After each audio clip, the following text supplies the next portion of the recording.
Am I the meanest? Pun's drunk. Am I the prettiest? Pun's drunk. Am I the baddest mofo low down around this town? Pun's drunk. Well, who am I? Pun's drunk. Who am I? Pun's drunk. I can't hear you. Pun's drunk. AKA Mr. Moonshine himself. Of Harlem.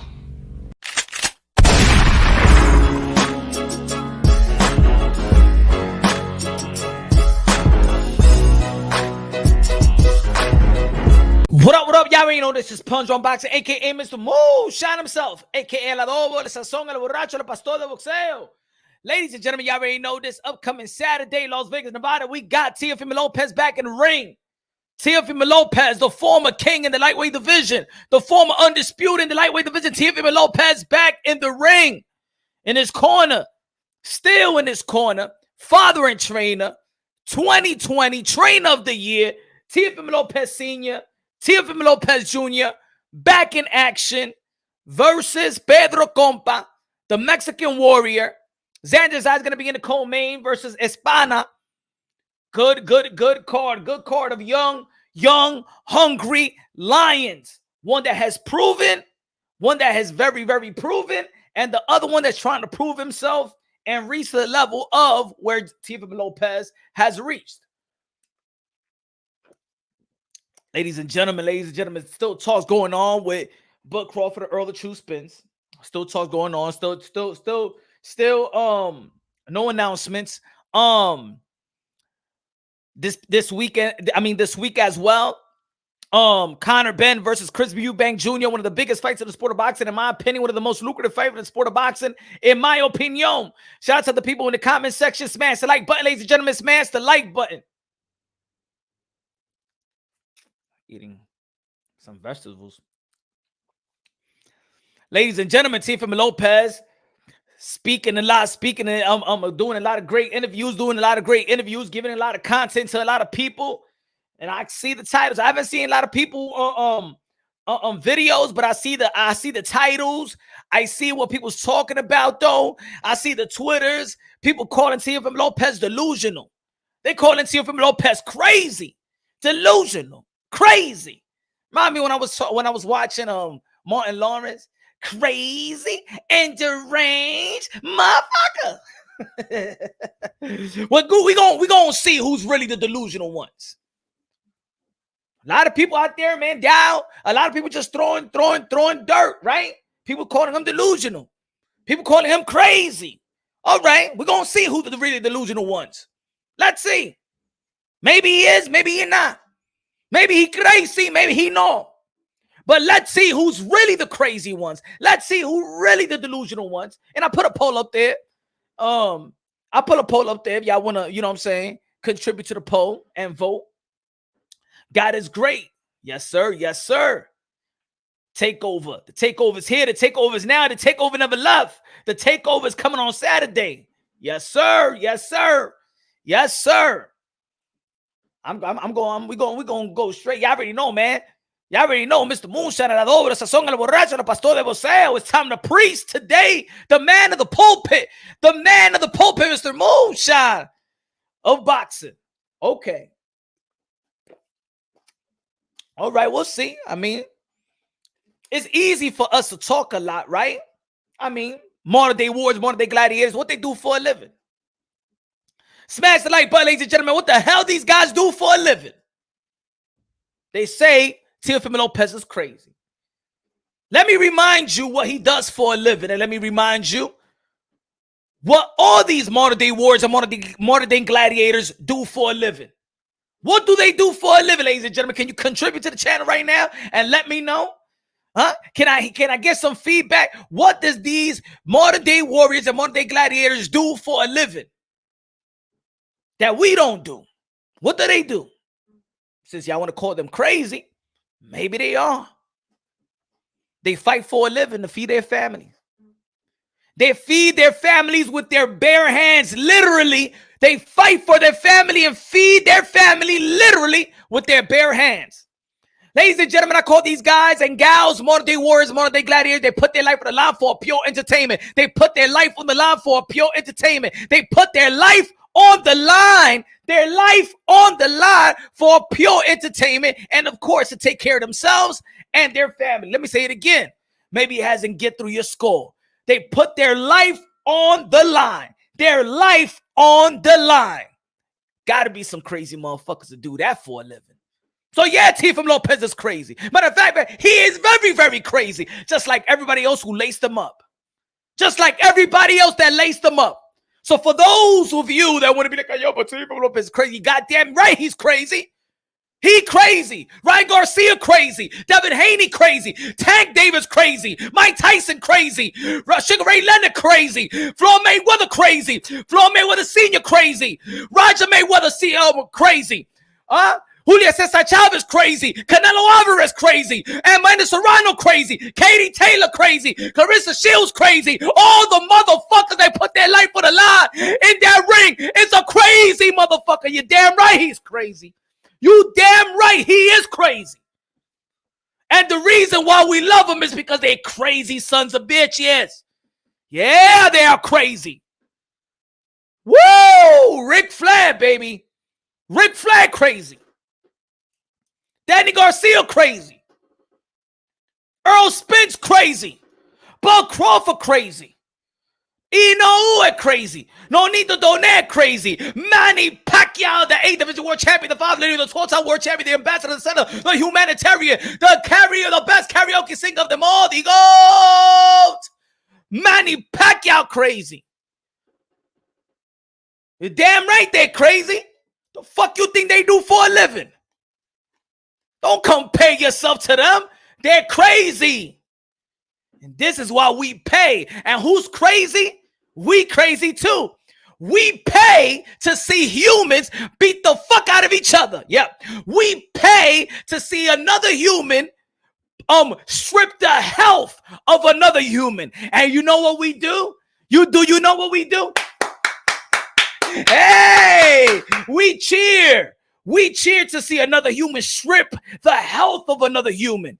We cheer when Juan Manuel Marquez knocked out Manny Pacquiao cold. The fans cheer. When Roy Jones Jr. got knocked out cold, the fans cheered. Yeah, we crazy. We crazy. We crazier than them. We talk shit about them. We say, and I'm saying collectively, not your boy Mr. Moonshine. This is the community that people say this fighter is crazy. That this fighter is a pussy. That this fighter is a bum. That this fighter is scared. That this fighter is fears the other fighter. Are you goddamn crazy? You must be out your damn mind. You're the crazy one as well. The fans, the boxing content creators, the media. Oh yeah. Shout out to the media, but we got Dan Raphael that weighs 500 pounds talking about boxers and what they need to do and who's great and who's good, who's really good, who could go to the Hall of Fame. Dan Raphael, Mike Cap, Rick Glazier. These motherfuckers that never laced them up. You know what's crazy? These guys are the one that votes these guys, these modern day warriors, modern day gladiators to the Hall of Fame. These guys dictate their greatness. Isn't that crazy? Oh, isn't that crazy? David in the building. What's good, David? Dímelo, mi hermano. Qué bonita bandera, qué bonita bandera, qué bonita bandera, la bandera puertorriqueña. Vamos, volvemos locos ahora, Porque si ese tipo es loco, yo soy loco también. We all crazy. Fuck out of here. Who you trying to shame? Is this community trying to shame somebody? Is this community really trying to shame Teofimo Lopez? Calling him crazy? Delusional? Delusional. Motherfucker, call me delusional. My son played basketball. My son is the best. Oh, yes. He's better. He's better than LeBron James, Michael Jordan. I tell my sons and all my kids, they're the best. They the best. Am I delusional? I don't give a fuck. Huh? Are you delusional? I put that poll up. Let me see how many people believe in the Lord, God, Alpha and Omega. Let me see. Let's see. Vamos a ver. Let's see. 49 people voted already. 90%. 49 people voted already. So far, 90% of the people believe in God. 10 people don't.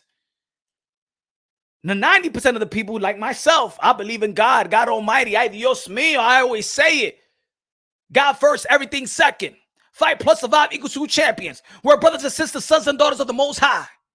But can I prove to you? Can I show you God?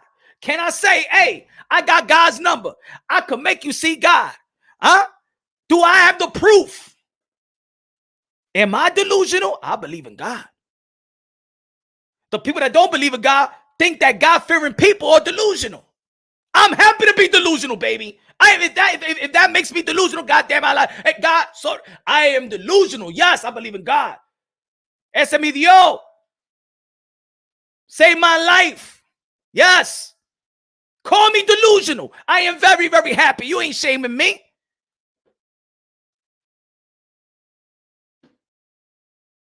Tell me. Can you prove to somebody that there is a God?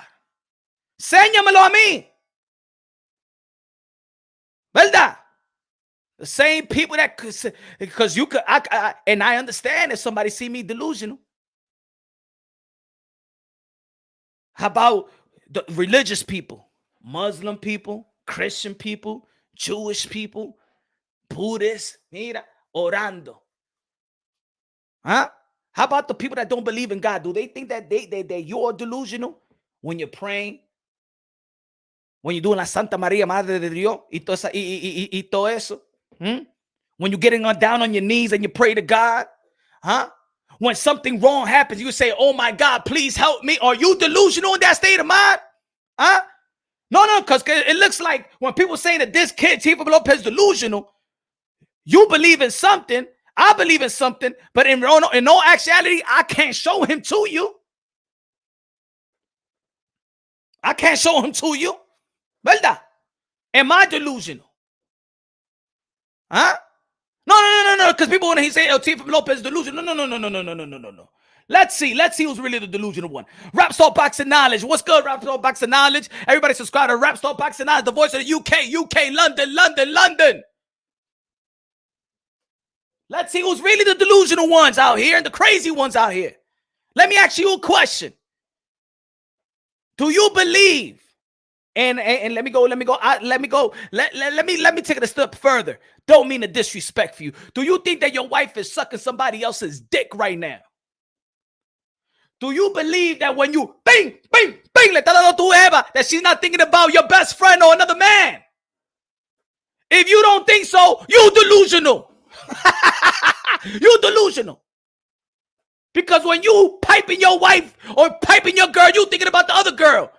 Que tú te estabas haciendo la paja. That you saw, that you went to the club. Your woman doing the same thing. Or you don't think so. Or you delusional. That when you like, yeah, I'm doing it good. Yeah, no, ella está pensando de otro hombre, no es a ti. Tú eres pendejo, ya, ella está contigo, ya. ¿Ah? You delusional too. Sorry, Dios, pero tú sabes que le tengo que hablar a esta gente así mismito también, porque we're not in paradise, guy. You know what I'm saying? But, you know what I'm saying?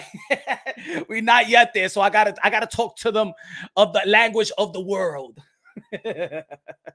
Smash the like button, ladies and gentlemen. Smash the like button. I see that a lot of people think that they know it all. How many times you hear a channel in the YTBC talk about, well, you know what, Earl Spitz, or 60-40 and 70-30, in negotiations, they're going through this, and negotiations going through that, and Bud asked for this, and Spitz asked for that. Motherfucker, you ain't not in the negotiation table.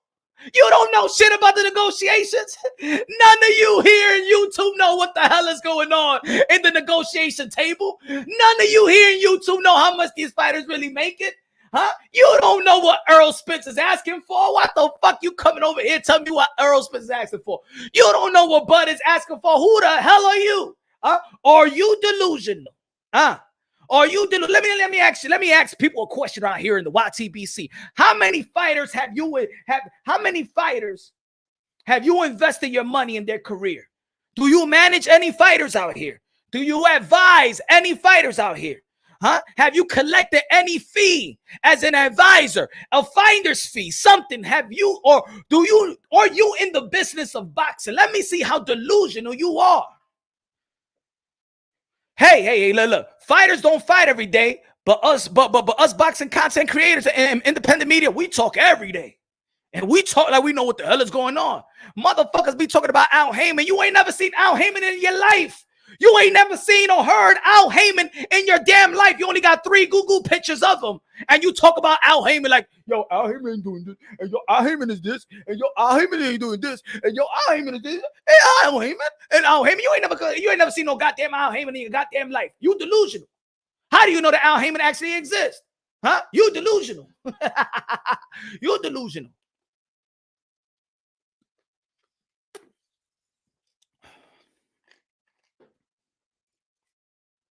Sometimes you're confident when nobody believes in you. You could perceive that person as delusional. Nobody believed in Eminem when he threw his demo in the trash and somebody picked his demo in the trash and he became Eminem. When Eminem thought he was nice and he probably said, I'm the nicest rapper alive, one of the best. And at one point, everybody ain't think that. Nobody believed in him. Only himself. Was he delusional or you became the delusional one? No. I'm talking about this because people like to shame other people. People want to shame the fighter, Teofimo Lopez, and being delusional, being crazy. All these fighters are crazy, man. All these comeback fighters are crazy, motherfucker. All these people that even fought. All the veterans, shout out to all the veterans. They're crazy motherfuckers as well. Huh? They will do something that you don't got the heart o la bola pa tener, hacer, mi hermano. You pushing papers, you pushing hamburgers, you pushing a mop, you sweeping a broom. You working the desk. These fighters fight for a living, feed their family with their bare hands, and get fucking punched in the head. For a living, they'll go brain damage to take care of their family. Esa gente si son loco. Yes, Teofimo Lopez is one crazy motherfucker, just like everybody else. You think you shaming him by saying he crazy? You piece of human garbage. You gotta be on some crazy shit. You gotta be. Your confidence has to reach that delusional, that in other people's eyes, he's in a delusional state. But you ain't never laced them up. You ain't never fought with millions of people looking at you. Huh? Motherfucker, you call timeout for a paper cut. And then in this community, you got the balls to talk like you ever step inside a ring. You got the balls to talk like you don't really understand what these fighters go through in and out the ring. You got the balls to think, you can't even imagine the pressure. You a fan. We don't know shit. Delusional? We the delusional ones, you piece of shit. We the delusional ones. Or he ain't shit. No, you ain't shit, bitch. Or he scared. No, you scared. Or he a bum. No, you a bum ass motherfucker. Fuck is you talking about calling fighters bums? The fuck you talking about calling fighters that they don't got no heart, no balls, no testicular fortitude? Usted está loco. Y'all the delusional ones. Why go like this? Because the people that cause these motherfucker crazy and delusional one, you benefit from them. From the boxing content creators, the hosts, the independent medias, people that cover the fighters, you make the brokers, the manager, the advisor, the fans, yeah, and not all the fans, but people that capitalize off these men and women, modern day warriors, modern day gladiators, have the audacity to disrespect fighters like that. You must be out your goddamn mind. The farthest I go is that a fighter is boring, but never in my life would I say a Devin Haney no tiene bola or he don't got a heart. Never.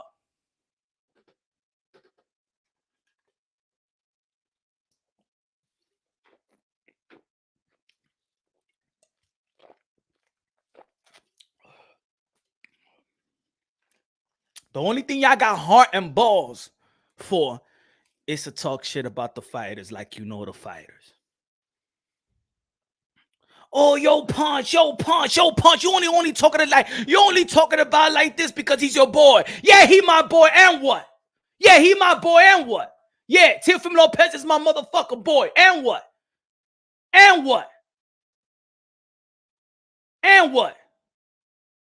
What happened?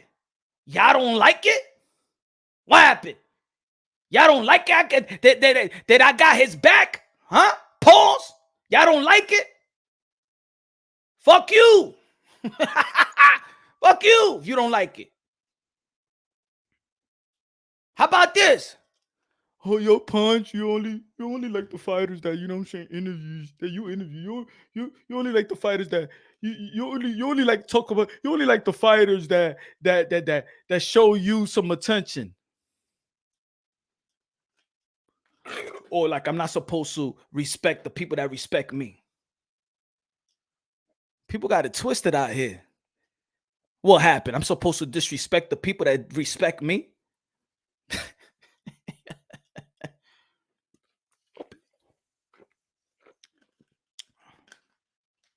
Everybody, facts, everybody that step inside a ring have heart. It's not even a question about heart or balls. It's just a question if that if that one opponent is better than the other opponent, that the other opponent is got a better technique, better skills, the better man that night. So I put videos up and people be like, yo, but Punch, you know what I'm saying? He delusional for saying that he's the greatest. He said today, I'm the greatest of all time. What the fuck Teofimo Lopez talking about the greatest of all time? Yesterday he said he's the greatest of this era. What the fuck you think you gotta think? How you gotta think to be in this sport? Huh? You don't think that you gotta believe, man? I'm gonna tell you like this. If you don't believe that you the best, this ain't for you. It's almost like when Kanye West said years ago, I'm a god. And then people are like, what about God? Yeah, we all gods out here. We all gods out here. All of us. See, the thing about this community over here, and I get it because it comes from my community as well. The Black and Latino community has that mindset that y'all can't stand somebody with confidence. That irritates people. That fucks up people's minds. They hate it. You think I don't emphasize that aura into my children that they're the greatest? My team is the greatest of all time, motherfuckers. And you would say the same thing about your son. And you would say the same thing about your daughter. And I hope that you preach to your kids like that. I tell my son he could be whatever he want to be. He's the best. Am I delusional? Well, let me be delusional. He's the best. If he's 15, he'll be the best 15-year-old in the whole fucking world. Next year, 16, he's the best 16 of the whole world.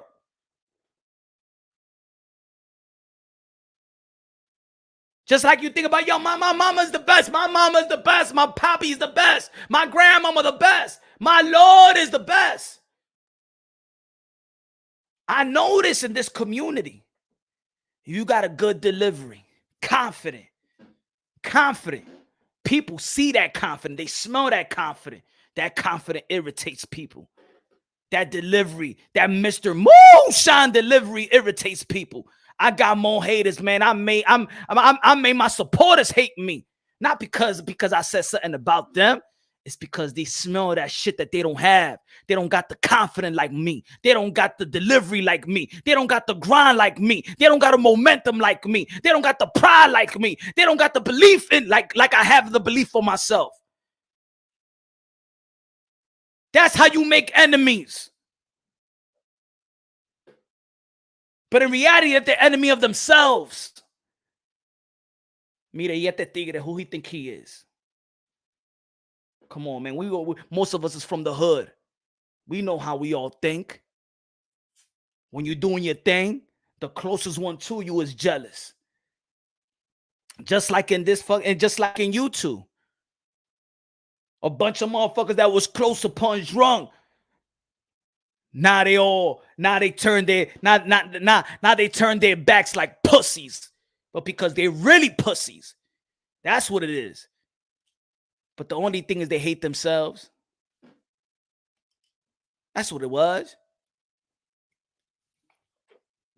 Why you think when you make it out is really only yourself? Why when you make it out, it's really yourself? Is you by yourself? You pass that test. You take yourself to school. You take yourself to college. You become an entrepreneur. And all your little people and your peoples that you grew up with is only by yourself. You meet new people that have your type of mindset, confident. You become business partners or life partners. My shirt says, dream like Martin, lean like Harriet, fight like Malcolm, think like Marcus Garvey, build like Maya. There you go. Like it?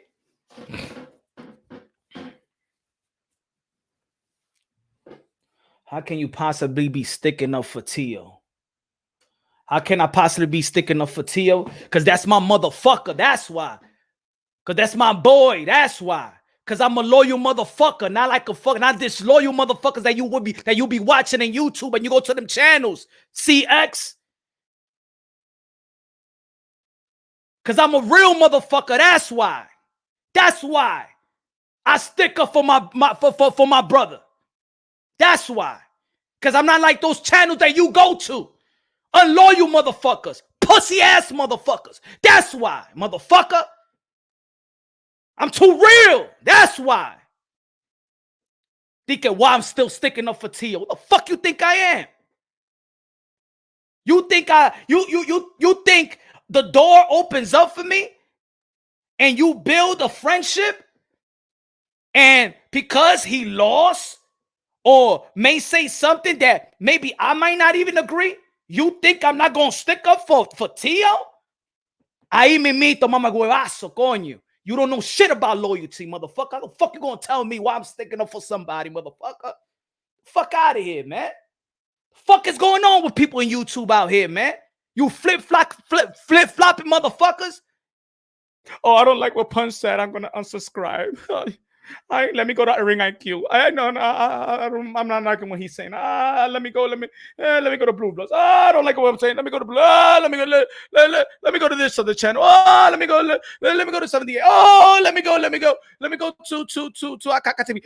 Let me go to Eagle. Let me go to Barbershop. Let me go. You don't like to hear something. Ahora tú me vas a decir que a mí, why I say how I stick to what. Mira, coñazo, maldito pendejo, coño. That's why I don't fucking like this fucking YouTube community anymore. Fucking fake ass motherfuckers out here. Fuck out of here, man.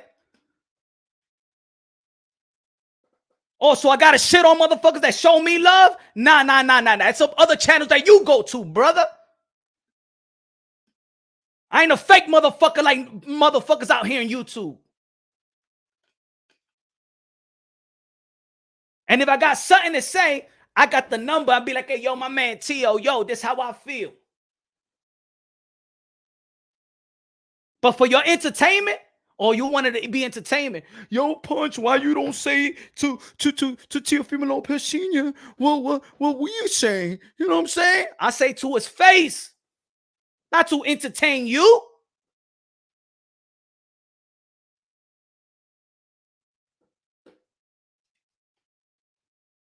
Why I'm sticking up for Teo. Fuck you talking about why I'm sticking up for Teo. Goddamn right I'm a sticker for Teo. The captain of the generation, the commander-in-chief. The undisputed lightweight champion of the motherfucking world. Yeah, hell yeah, I'm a sticker for Teo. Fuck you think I am?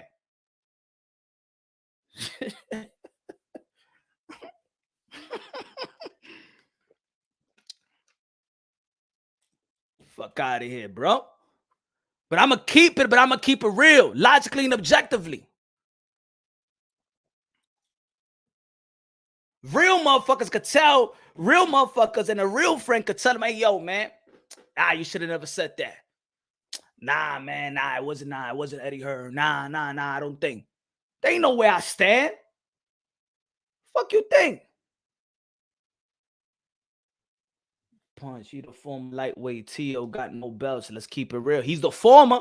Of course, we all know that he's the former. He's the former undisputed lightweight champion of the world. MB, he's the former undisputed lightweight champion of the world. You say it right, motherfucker. He's the former undisputed lightweight champion of the world. Smash the like button, ladies and gentlemen. Fuck out of here. This is Punch Run Boxing. You get your information on Wiki or Google, man. I run my shit the way it runs here in Punch Run Boxing. I make my rules. Yeah.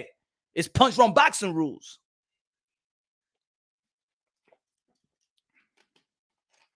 You know why every channel turned their back on you? You recognize real and you ain't real.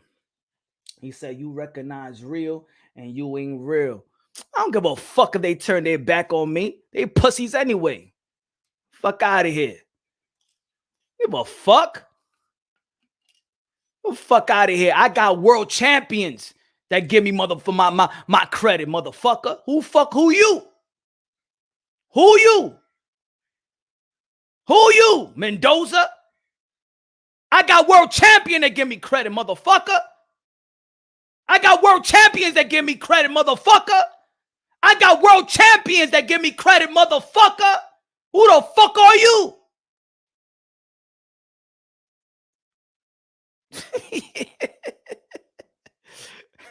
I made it straight out the motherfucking mud talking this boxing shit. Y'all see me on my way up.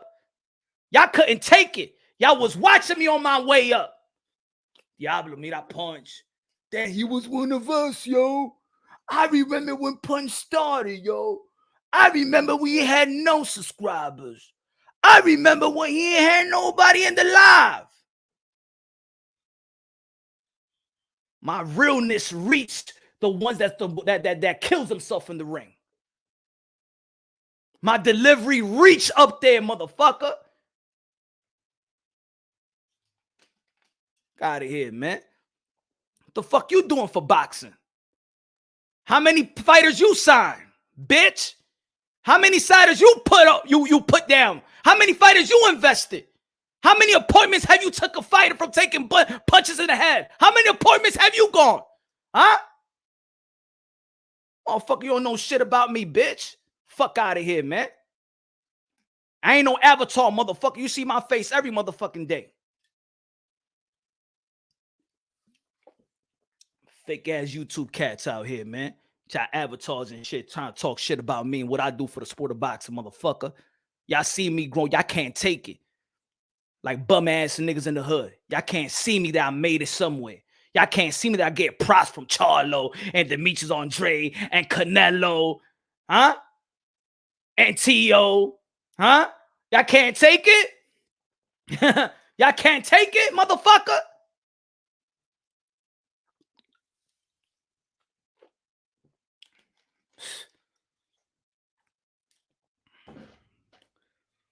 Who could have been? Yes, I believe in God, Jesus Christ the Father. Sorry, God, por todo dicho, pero así como tengo que hablar. Sorry, Dios. Yo voy a orar mucho después de live. Come on, man. How I open up the channel, bro? What do I say all the time? To preserve the sport of boxing, the modern day warriors, modern day gladiators. Preserve the sport of boxing, the modern day warriors, modern day gladiators. You think I came to YouTube to preserve and massage your motherfucking feelings?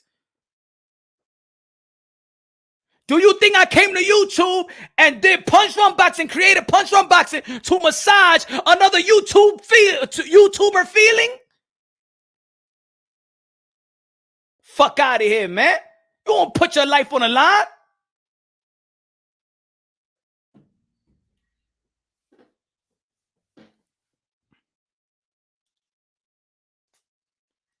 And then people wonder, it's just like this dude said, yo, you ain't sticking. Why you sticking up for Teo?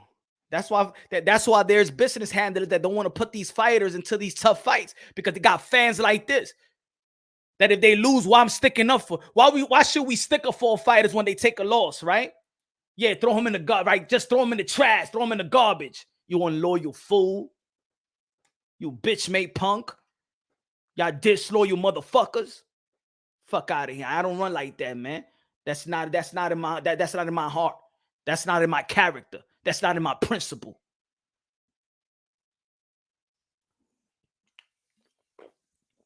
Nah, I'd rather spend some time with the fams.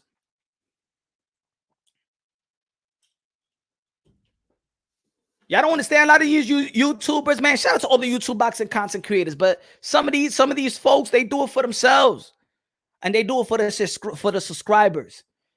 And if they understand that their subscribers follow one thing or follow a certain content, they don't want to move away from that content, because then they don't get the views. They don't stick around. Your boy, Mr. Moonshine, is different from these motherfuckers. And I get it. Hustle, people, hustle. Like that crackhead in Chicago. He hustling y'all motherfuckers. Akaka TV is hustling y'all motherfuckers. A lot of channels is hustling. Ego hustling motherfuckers. They know the drill.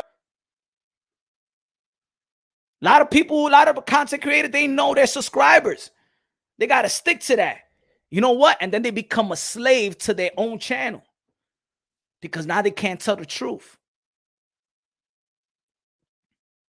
They can't tell the truth no more. Shout out to Barbershop Conversation. Had a good interview with Bob Arum. But even Barbershop Conversation from 1 year ago, he's talking on this black power. Now he understand. Oh man, black people don't spend money like that. I mean, we stupid. Oh, not he's switching up. He's like, this shit is getting old. The narrative has got too old. There's people that create so much narrative that shit is like, that's it, man. Just take me to an intervention, man. I'm done with the narrative, man. I'm done with the narrative. Just like a crackhead, what he's done with crack. Man, that's it, man. A lot of boxing channels is like Pookie right now. They want to tell you the truth, but they can't, because it'll disrupt their subscribers. Man, I can't stop, man. I don't know, man. It just keeps calling me, man. It keeps calling me. It keeps calling me, man.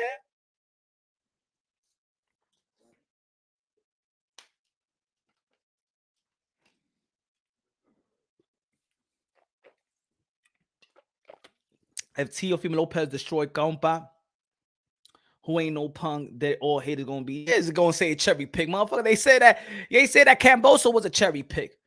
Motherfucker, people talk about the Canelo Alvarez cherry pick Bivol. Right? And people want to talk about delusional. They want to talk about delusional.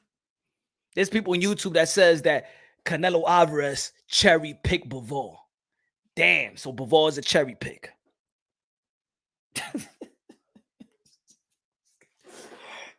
Man, YouTube, man, the YTBC is a nut house. And y'all haven't figured it out.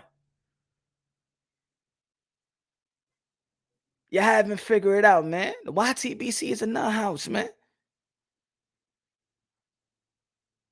Or it's creating nut houses.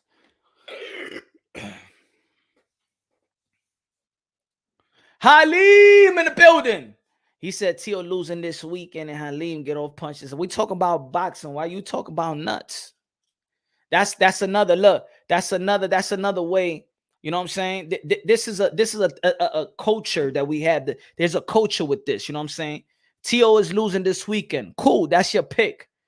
But when somebody gives another person's props in our community, that means that you on his nuts or on his dick.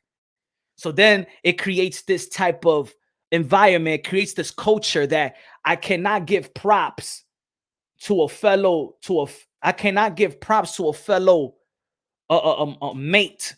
I can't give props to a fellow friend on the outside because other people gonna say I'm on his dick. It's only the culture. It's only the culture. Only that culture, bro. It's only the Black Latino culture in the inner cities on his nuts.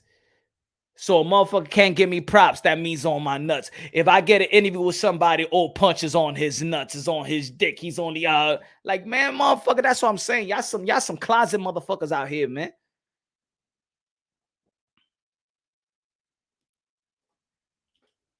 Am I right? That's that hood shit. You give props to somebody else, yo. Why you gotta be on his nuts though? Another motherfucker can't see another motherfucker give another motherfucker some credit. Why is that? Why is that? Why somebody can't see that somebody give credit to somebody without saying that, oh, he's on his dick on his nuts?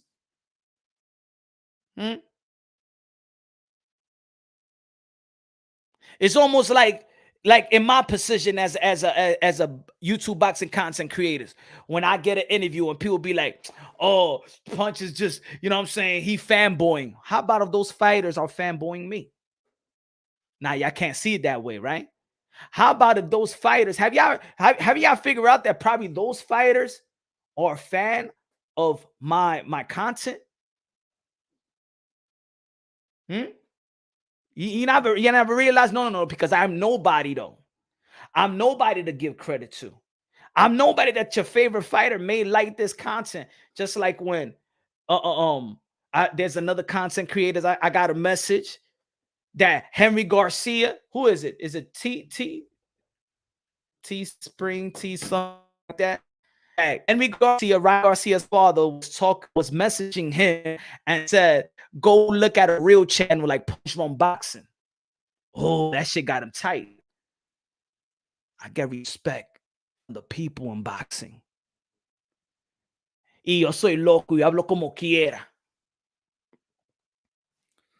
Yo, what's good? The one and only Sports, what's good? He said, El Pastor de Boxeo, the captain of the Teofimo Lopez, Team Moonshine in the house, the take back, the takeover, aka Undisputed Lopez. That's what I'm talking about. They mad. He quiere loco.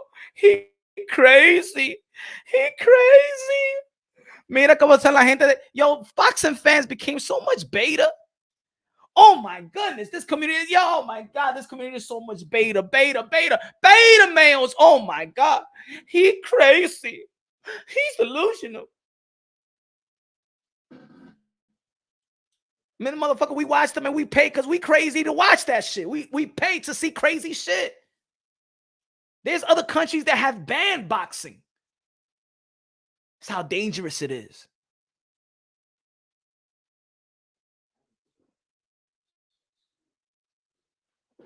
Yeah, but Compa ranked 62 in the world. Rank number 11. Rank number 2 in what ranking system, though? That's what I mean, folks. Don't care about the ranking number 65 rank. BoxRec is a computer. BoxRec ain't no panel. Where they get the rankings from? Rider of the storm, de lo mío, gracias, salud, Punch. Gotta support my favorite boxing channel. Good looking now, appreciate that, my brother. Gracias de lo mío. How's everything, man? What you think about this Rider of the Storm, man? What you think about people saying that Teofimo Lopez is crazy? I feel like he is crazy. I feel like every fighter is crazy.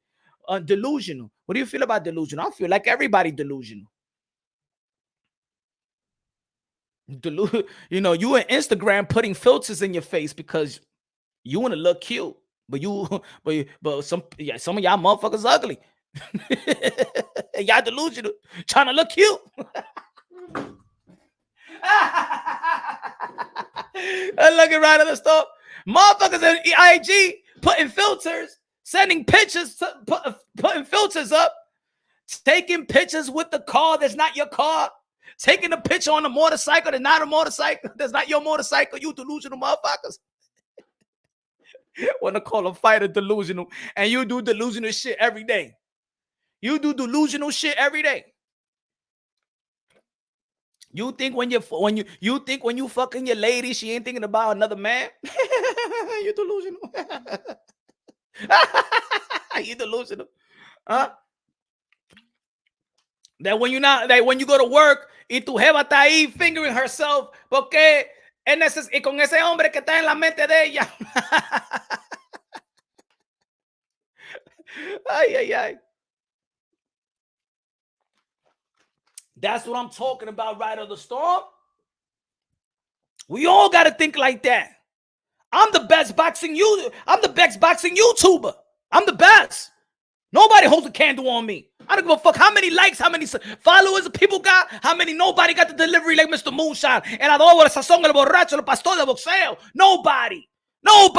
Nobody beats me in a debate. Nobody is a better channel. Nobody got more passion. Nobody got a better delivery. Nobody in the YTBC that ever spoke about boxing got this passion for boxing like Mr. Moonshine. Nobody.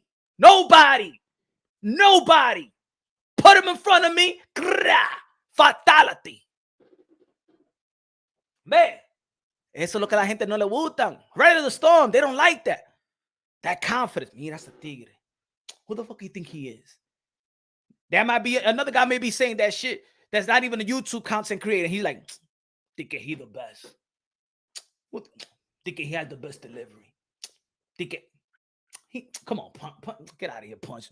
Nah, this other guy's better.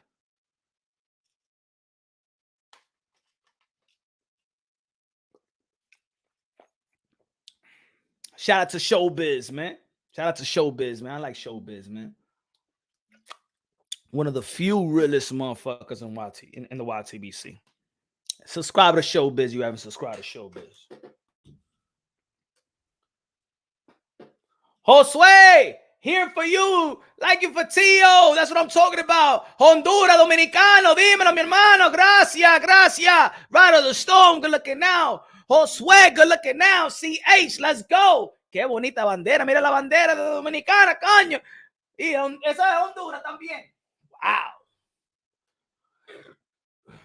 Good looking now. Appreciate you. God bless. God bless to the members of Punch Run Boxing, man. Also, I think Tio and Xander will win by KO. I do like what Top Rank actually did.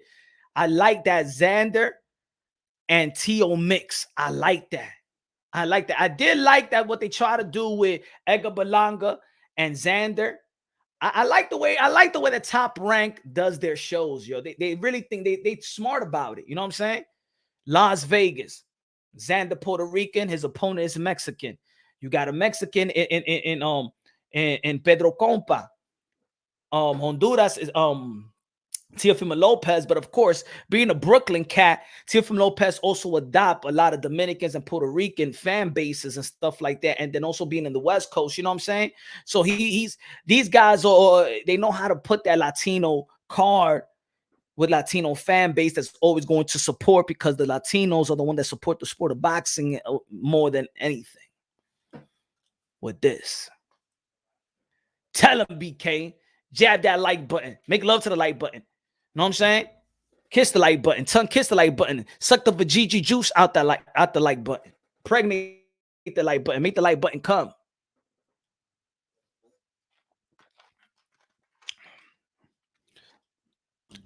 Now with Xander, he's looking awesome. He's looking great. And Xander usually steals the show. Maybe Xander's eyes will steal the show. You know what I'm saying? And I think if he does great, I think if he gets that highlight reel, we've been talking about this past a few weeks, the highlight reel, you know what I'm saying? Make a statement. You feel me? If he does that, I think he gets a main event in his next fight. But I like the way that they're taking their time. because I believe Xander Zayas a great kid.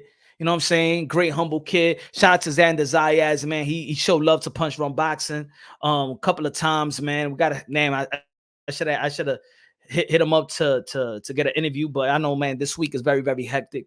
Probably the next time I try to reach out to get these guys, but tomorrow is Friday. Maybe we'll see. He stole the show from Berlanga. Yeah, I don't think he should play second fiddle to Berlanga anymore, to be honest. I don't think he should be a co-main to Berlanga. A co-main to Teo, because Teo, you know what I'm saying, he fought Richard Comey. And let's not forget that Richard Comey became that Teofimo Lopez became a champion versus Richard Comey as a co-main to Terrence Bud Crawford. And Teofimo Lopez stole the show. This is his third main event. You know what I'm saying? So dilo, Erra, díselo a esa gente. Díselo a esa gente. But I believe that Xander Zayas, I believe if he does steal the show, if he does steal the show, he'll get a main event. He'll get a main event. And I think the 154-pound division, I don't know who else top rank got in 154. PBC runs the 154, I think. You know what I'm saying? I don't know. He needs a headline. Tio gotta admit his delusions. It will show good personal growth as well. Winning back. I made a diamond life. Let me tell you something about life. Let me tell you something about boxing life. He said Tio gotta admit his delusion. It will show good personal growth, as well as winning back some of his fans who can't fuck with him after the hypocrisy he displayed when criticizing Wilder. Diamond Life. Diamond Life, are you new to boxing? If you're not new to boxing, let me remind you about certain things. One of the most glorified fighters, my favorite fighter that made me love the sport of boxing, that introduced me to the sport, to have my eyes glued to the sport of boxing. His name is Mike Tyson. Do you forget that Mike Tyson, what he went to jail for? Guess what? It's either you delusional and you was a Mike Tyson fan that don't believe that he did what he did to Desiree Washington, because I'm still to this day, no, Mike Tyson ain't do that.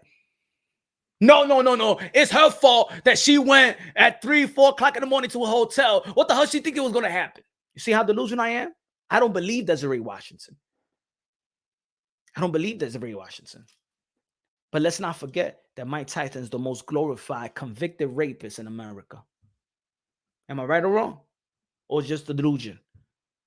You think that conviction made people hate him? This is boxing, man. You don't understand that people look at fighters unhuman. They don't look at fighters like human. That's why Gervonta Tank Davis could rag dog his baby mama in front of the whole world. Video went viral. And the next fight, he's selling out the arena. Billy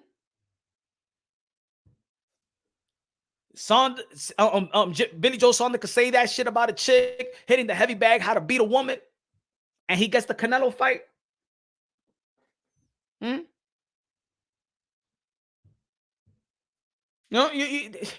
What his delusion?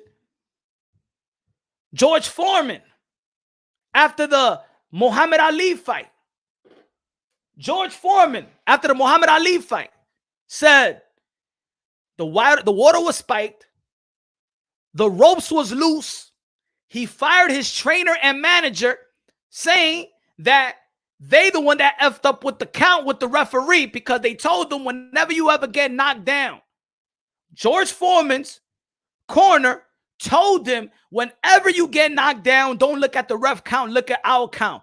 Foreman fired his manager and trainer because he said they counted wrong. He blamed it on the ropes. He blamed it on the water. He had just as much or more excuses than Deontay Wilder. George Foreman was one of them. He's a teddy bear. George Foreman is a teddy bear Became a teddy bear boxing. Women loved him.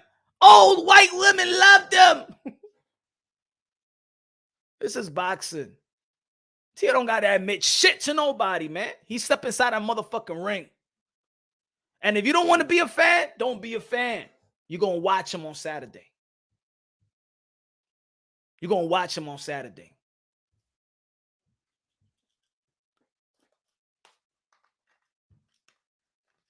Thank you, Maxwell.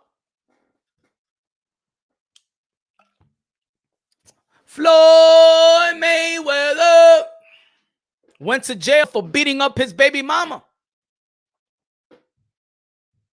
Allegedly. Let's say he got convicted for beating up his baby mama. Floyd Mayweather get hated, but he got a lot of fans. Don't matter. This is boxing. This is boxing.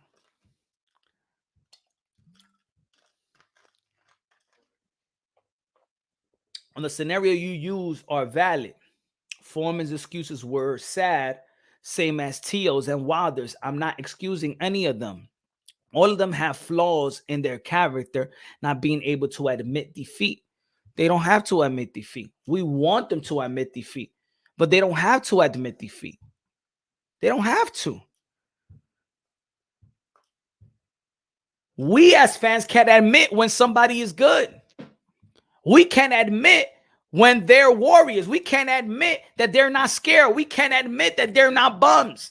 We can't admit that they deserve their compensation fairly. We can't admit that. What do the fighters have to admit to us? What do they have to admit? One fight erases everything. Deontay Wilder fought Tyson Fury once again. And when he got that, and when he got beat, what everybody else said about Deontay Wilder, they said everything about Deontay Wilder. They never said when he was winning that he got heart, that he got grit. You heard all the great, what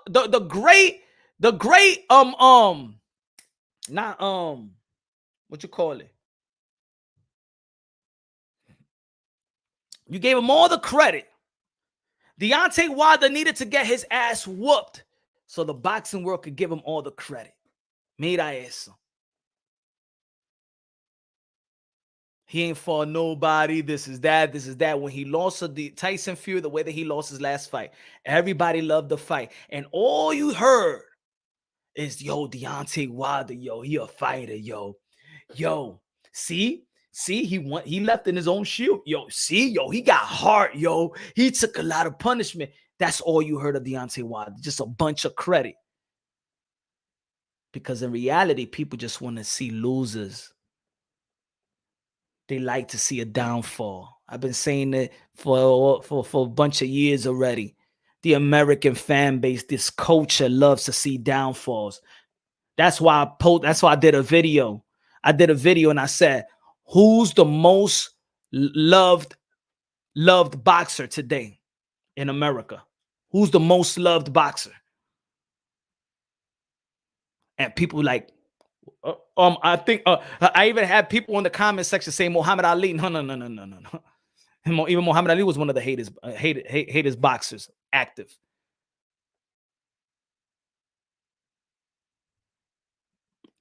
You don't want Teofimo Lopez to admit what? To admit that there was a split decision?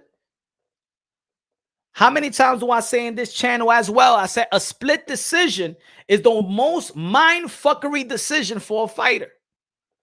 For how many years I've been saying that? The people that have been following me. A split decision is the most mind-fuckery decision for a fighter. You know why? Because one judge said that he wins, two judges said that he loses. That judge saw me as a winner. Why didn't these judges saw me as a winner as well? So you don't feel like a loser. And I didn't even score it like people be like, yo, Punch, you got to be real. I never scored that Cambosa won the fight. I never scored that shit. I scored it a draw. I don't think that Cambosa won, and I don't think that Tio won that fight. Tio has brain damage. Maybe a lot of fighters got brain damage. Maximus. A lot of fighters do. A lot of fighters right now got gray areas. The commission just keeps on passing them. I know several fighters that got brain damage that's active right now that you don't know that got brain damage. But you know what? Some of these guys, that's the only thing they've been doing their whole life. You got to understand that a lot of these fighters started. Look, Teofimo Lopez started fighting at what? Got introduced to combat at age 2, started fighting at the age 6. Keith Thurman at the age 7. Danny Garcia at the age 7 started competing at the age 10. Mikey Garcia, born to it. Floyd Mayweather, born to it. Some of these guys don't know what to do. This is all they've been doing is fighting.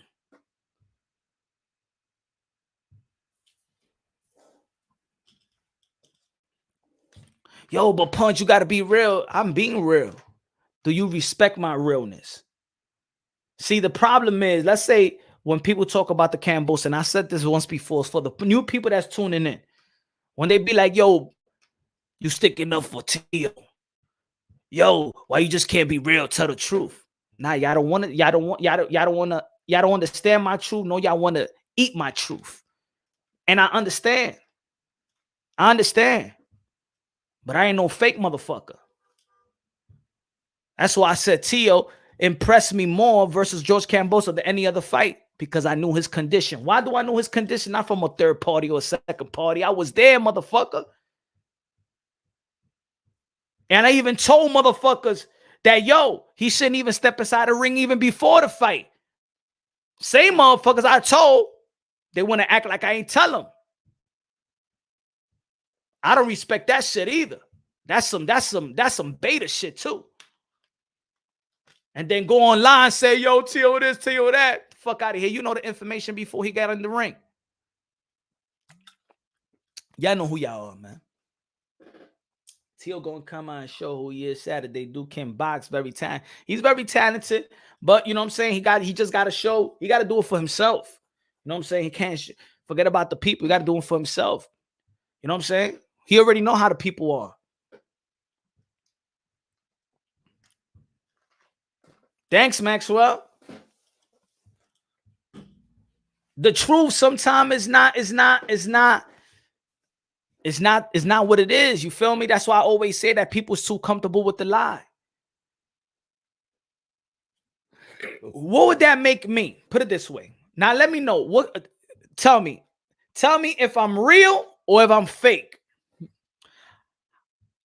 If I'm with Tio the week of the fight, I know exactly what he's going through. I know his condition. Even asked him, yo, you don't want to pull out from this fight? And he says, I can't. Friday night, the whole family's begging him to take him to the hospital. Mother came downstairs to the hotel lobby with her pajamas to the bar, to the bar restaurant of the hotel, saying he can't breathe. We got to do something. He don't want us to call to 911. No, he wants to take to the hospital. Senior goes upstairs. I'm with the WBO and the WBC. Everybody in that area knows the condition of Teofimo Lopez. Teofimo Lopez does not want to go to the hospital. He needs to go with the fight. And the reason why I'm saying, and then the reason why he said, and I asked him, yo, why you got? He said, man, I can't let the fans down. I said, dang, can't let the fans down. And man, I almost postponed it, man. And I only got this much in my account. To see how the fans treated him after, even though I understand about the post-fight, I think the post-fight interview I think the post-fight interview was worse than him taking the L, to be honest. I think the post-fight interview was worse than the L, in my opinion. Because the L is not what brings the delusion critique. It was the post-fight interview. The post-fight interview, if he lost fans, was the post-fight interview. So the post-fight interview would hurt him more than the L, in my opinion. Right? Okay. So my real or fake? When I go live and when I went live, I ain't talk about it yet. The only reason why I spoke about it, the only way that I talked about it, and I was never going to bring it up, was when the report came from ESPN. I told Teofimo Lopez while he was in the hospital myself, I said, man, don't say nothing to nobody. The boxing world's not going to care. The boxing world is not going to care. He was not going to say nothing. He was still in the hospital. The doctors, the three doctors and ESPN and whatever came out with the report, right? Now, am I going to analyze that fight? I'm going to ask you a question. Am I real or fake? I know everything that went wrong with him. Going into that fight, am I going to come to YouTube and talk like I don't know what really went down? Like if I wasn't there? I'll be a fake motherfucker. Like you think I'm going to be like, nah, yo, Tio, no excuses, man. Nah, Tio. Nah, no, Tio, man. You sound delusional right now. Nah. I can't do that. I ain't fake, man. I know exactly, bro. I know exactly what was going through. And everybody else in that building know what was going through. In the weigh-in, he collapsed before he went and did the ceremony weigh-in.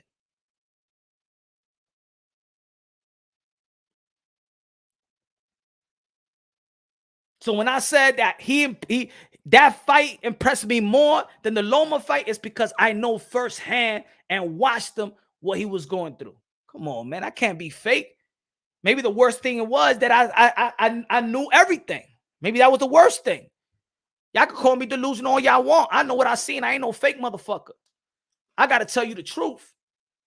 Now, when Tio step inside the ring, of course, there's no excuse. You don't want to give the excuse to your opponent because you don't want to take away from your opponent. Maybe Cambosa wasn't 100%. I don't know, but I was not in this camp. But now, are you going to respect me as the insight, or do you want me to lie to you? Because I'm telling y'all information. I didn't have to tell y'all information. I didn't have to tell y'all. And most of y'all ain't even value the information I give y'all. So that I realized in YouTube, it's about giving the people what they want to hear. But even I can't do that shit. I can't do that shit. I can't be fake. That's like me. That's like you letting me in your circle and I know what's up. And you go out there, whatever you do in life, and be like, yo, damn, man. Yo, let's say Brian Guzman, what's good, brother? It's like me chilling with Brian, right? Brian lets me in his circle. You know what I'm saying? Lets me in the circle, know the family, knows what he's maybe going through something in his life, right? And then he goes out there, maybe in the professional field, and he fumbles the ball, or he acted erratic, or he how you say it when they snap on somebody, right? And people be like, yo, but what's good with Brian? Yo, that shit was fucked up. And I'm like, yo, chill. Brian just going through a lot of shit. There ain't no fucking excuse. Nah, man, this guy's going through a lot of shit. Yo, there ain't no excuse, man. You know that fucking his kid, God forbid, somebody's in the hospital and this is the way that he act. Like, yo, in boxing, people forget that people are humans, bro. People forget that these fighters are human. It's not about excuses. But if you don't want to know what happened, because in the end of the day, when a fighter loses, a fighter that's supposed to be winning, a fighter that's supposed to win, favorite to win, and he loses, they're going to ask you what went wrong. So do you want that fighter to lie to you or tell you what you want to hear?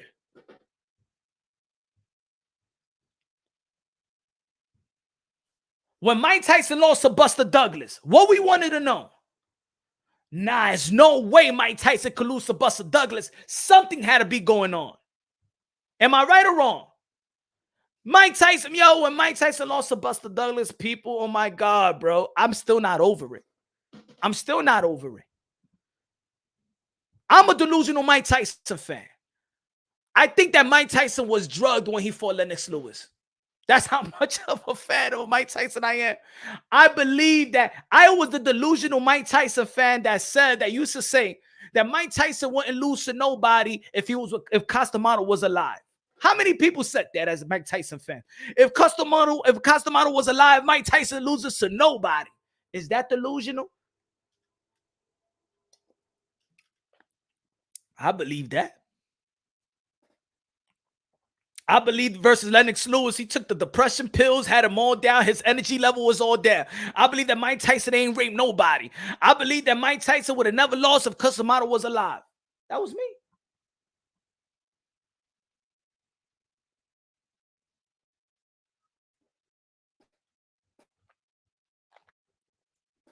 You got to start putting your money where your mouth is. If you are such a pro in boxing and analytics, then put money on it. Let's see if you win based on your professional judgment. That don't mean nothing in boxing. If somebody puts the money up, that don't mean nothing in boxing. Anything can happen in boxing. Your money is not the oh shit, I believe in this person, so I'm putting my money up, and then that's your expertise, money. Hey yo, look at this.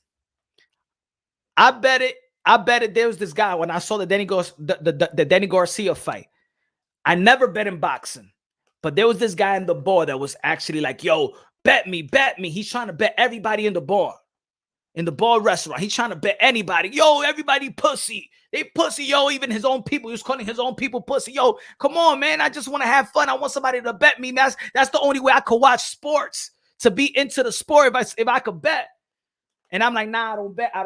Come on, man, bet me. Come on. He said, I got Jose Benavidez. He's going to knock out Danny Garcia. I said, you betting to knock out Danny Garcia?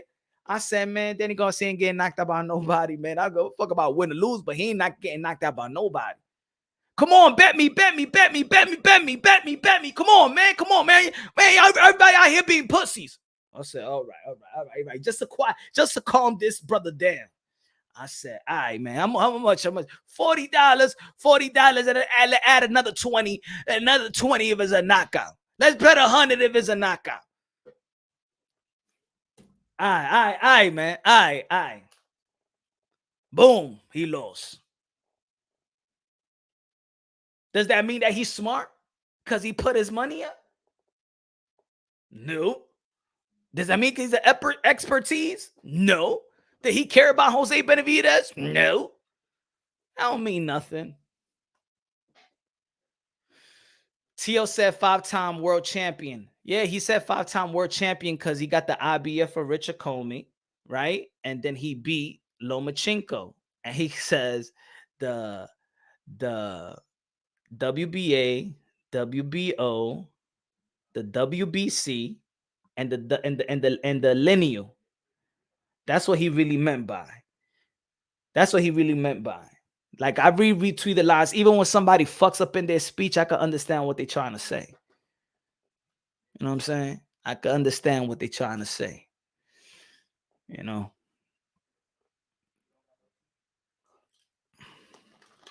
Punch Canelo interview was all business, no stupid questions. Yep. Shout out to Canelo for that too, man. Because Canelo, man, he insinuated that he wants some more questions because I think his publicist said his publicist says you didn't get to ask a question. You wanna speak to Canelo. You know what I'm saying? And I'll ask him if he wants to do some more questions. I'm like, yeah. I was editing something. I was editing on my phone, and she said, "All right, come to me. We're gonna go to the green room."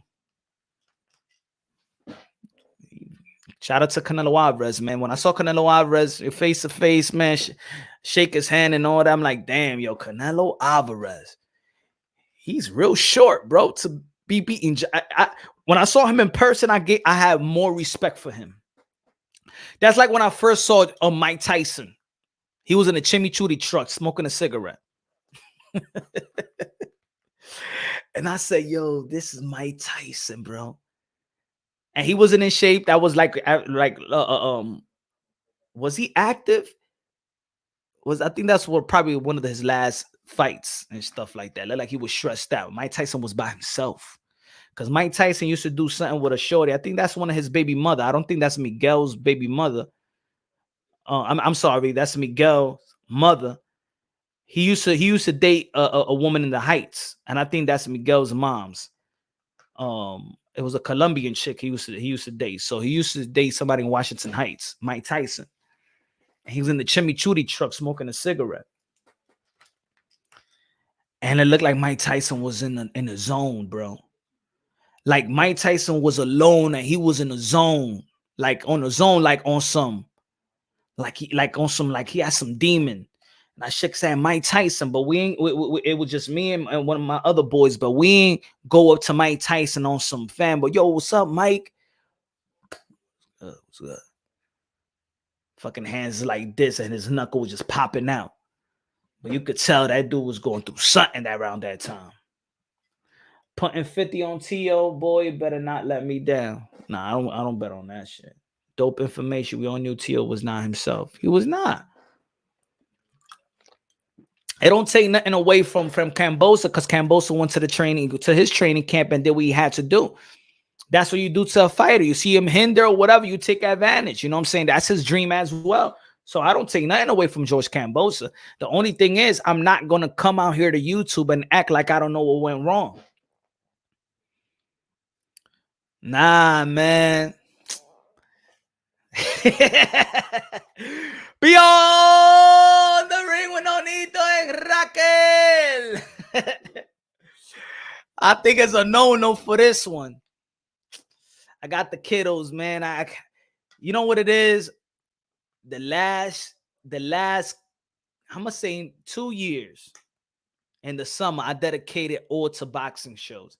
I didn't go on a vacation, didn't take my family on no vacation, didn't do nothing but boxing. To be honest with y'all, I didn't put my family on the back burner, but I was so zoned in doing boxing and going to shows and not going on vacation and spending money on going to these to give the best content out.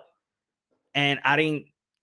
This year is the first time in the summer, in the last 2-3 summers, the pandemic happened, all that stuff, that I stayed home, man. That's what it is.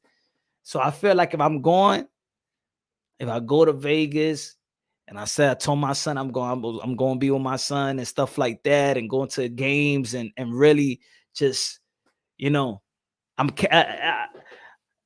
I didn't notice, when you're doing this boxing shit and you're doing media, beating credentials, and you trying to just deliver the best. You know what I'm saying? There's a grind that you push people to the side. You said Punch got a 10. It's summer. I think everybody got a 10, even if you ain't trying to get a 10.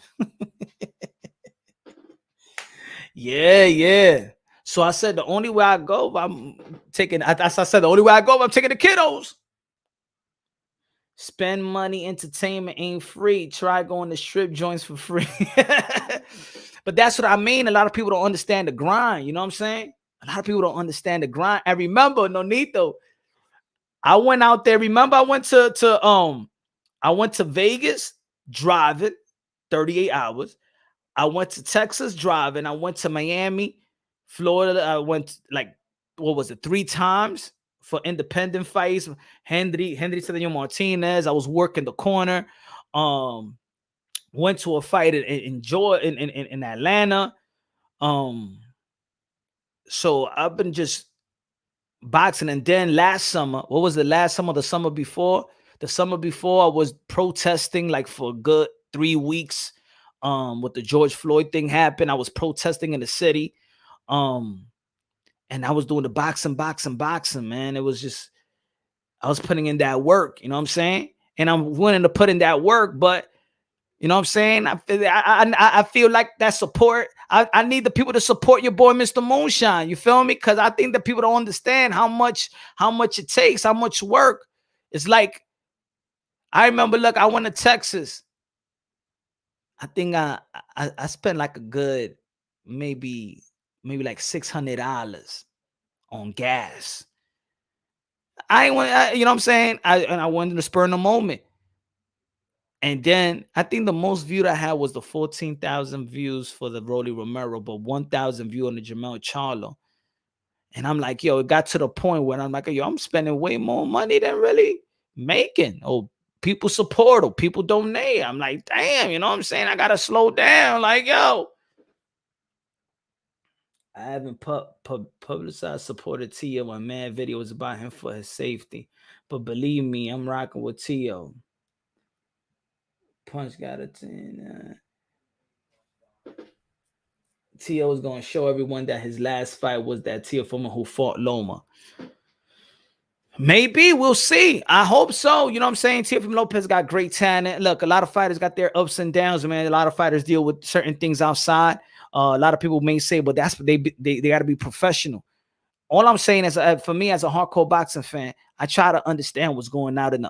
If we know information that they're going through something, I still see them as humans and stuff like that. They still got to perform as a professional. There's a lot of people that perform well while they dealing with something. You understand what I'm trying to say? And it's a life learning. Not everybody go to their job all happy. People still work when they're going through divorces. People still work. You know, they take time off. Their kids could be sick. They're still working. You know what I'm saying? And their kid is sick and the mother's home, and you know what I'm saying? And you worry about your kids at home or something like that. You worry about your kids is safe or something happening, or you lose your business or something like that. You don't know what's happening, man. At the end of the day, these guys are humans. So you just hope that they come in 100% and it's bothering them outside, and they got to have a good team. And this is why I feel like every fighter should have a good team, whether it's 2, 3, one person, but a loyal circle. And that circle needs to understand the line of work of that fighter, needs to understand the sacrifice, and needs to understand the focus. The people around fighters need to take all the pressure away from that fighter. Y'all got to handle that pressure. Y'all got to make it easier for the fighter to go into the gym, wake up, eat right, drive them to a place. That's the team. The team is the one that take care of all the nonsense outside or the work to make it easier for the breadwinner to do his thing and to prepare, do his thing inside that ring, and then boom, feed a whole family. You know what I'm saying? And I think that fighters need to understand that you can't just, you know, bring in the people that's from the hood, or bring your best, your friend, or nah. You got to understand, you got to have the right people for the sacrifices that you do. All right? Not everybody could be a friend, but not everybody got to be put in a position where they shouldn't be. And I see that from fighters. There's people that's put in position where they're not supposed to be. You know what I'm saying? There's somebody, I see people in the corner. They might be friends or whatever, really don't know shit about boxing, but they in a position where they're not supposed to be. They don't know what to do if something happens. You know?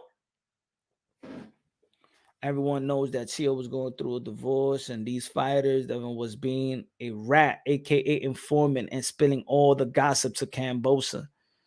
That was true, though. That was true. But at the end of the day, I think this is what it is. I think with Devin Haney and Teofimo Lopez is this. I think that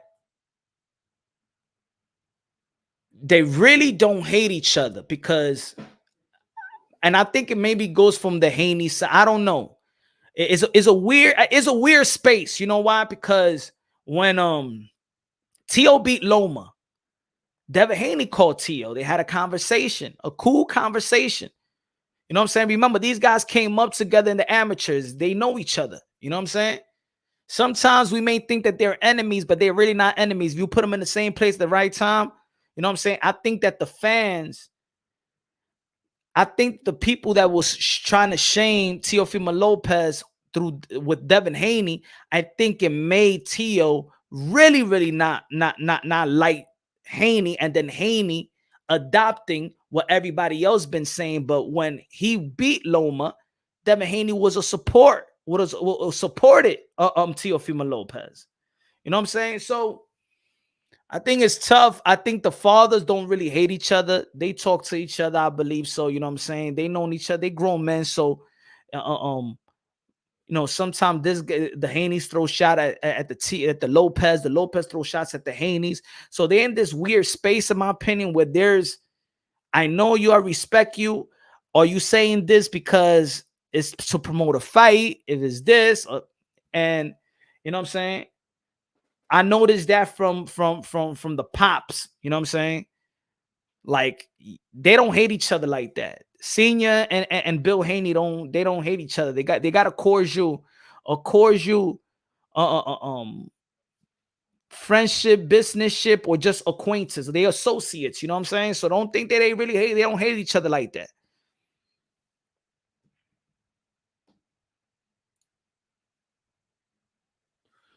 I think with the promotion of Tio and Haney, I think if I think Haney, because I think they've been linked to a lot of narratives together. So I think it's a bigger fight at the moment. I would have thought that Devin Haney and Ryan Garcia would be the biggest fight because they got the rivalry in the amateurs. All these guys have worked with each other. All these guys have sparred each other. Devin Haney, Tio, Devin Haney, Shakur, Devin Haney, Tank, Tio, Tank, Tio, Shakur, Tio, Ryan. All these guys have worked with each other. You know what I'm saying?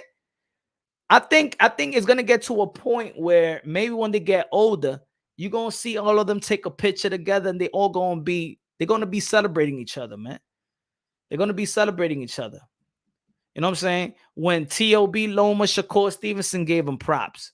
You know what I'm saying? They give each other props. You know what I'm saying? You remember when T.O. and Shakur Stevenson, and they had that problem back in the days where they jumped Teofimo Lopez Sr., Shakur's peoples jumped Teofimo Lopez Sr. in a gym. And I think they made amends and stuff like that, but they don't know each other. There's a lot more venom Haney and T.O. have for each other than Ryan Garcia fight. I think they fans look. These fighters listen to us, and I'm talking about YouTube boxing content creators and Twitter. Don't get it twisted. They all listen. They all listen to the critique. They all listen to the haters. They listen to the supporters. You know what I'm saying? For some boxers, the hate, motivates them more. The support motivates them more. Teofimo Lopez listens. Haney listens. Ryan listens. That's why how Tio knows that Haney been listening to Haney called him delusional. So Tio is reading what Haney's saying. Haney is looking at the interviews of Teofimo Lopez and Ryan listen. Everybody listens to each other, and they listening to the boxing content creators as well. And the Twitter accounts. These guys are young, so this is their technology age. They understand this more than adults up here. Senior Lopez, yeah, he's one of the coolest guys I met in boxing. I think what you see is what you get. He don't sugarcoat nothing. He's real. Camera on, camera off, on the phone, in person. He's one of the realest guys I've met. Nonito Donaire, Rachel Donaire, Teofimo Lopez Sr. Bill Haney cool, but I think Bill Haney cool, but Bill Haney be on his business. That's what it is, and I think that I put it like this, man. I identify when you're trying to talk to me like you're talking to him, and you're trying to get off the same thing out of me, and you're trying to get out of him and out of him and out of him, and I don't feel comfortable with that. I don't feel comfortable with, yo, Punch, what's good? Yo, you heard this? Yo, try to say this, Punch. Yo, why you don't say this, Punch? And then you hang up the phone, you call the other YouTuber and be like, hey, yo, why you don't say this? And you hang up the phone, you call the other tuber. So on that day, everybody's saying the same thing about your son and saying the same thing. I don't rock with that. So I didn't look at it like it was real. You feel me? You know what I'm saying? That's the only thing I didn't feel. You told, hey yo, I gotta make my rounds. You know what I'm saying? That for me, then it's like you trying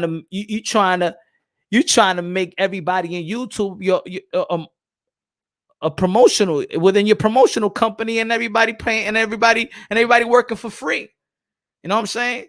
I'm from New York City, man. I know a hustle when I see one, so I didn't see it as that genuine. You know what I'm saying? I ain't see it genuine. I would have saw it genuine, be like, hey, yo, let Devin Haney had an interview with Punch Run Boxing.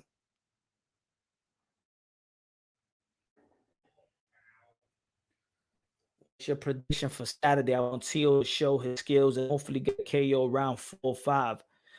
My prediction, David, my prediction is Teofimo Lopez is going. I think there's going to be some spots he's going to look great. I think it might be a spot where he may be look like he got hurt, got tagged, overcome it, go back to boxing, and then stop him.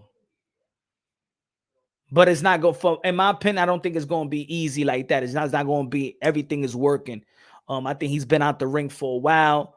Um, I think the training camp was really monitoring more, in my opinion, of what I know, monitoring his condition, his health, not push him to the limit to maybe where he should. Maybe I'm not. I'm just assuming, but I think you know, I think it was everything was more about mental. You know what I'm saying? It's all about mental.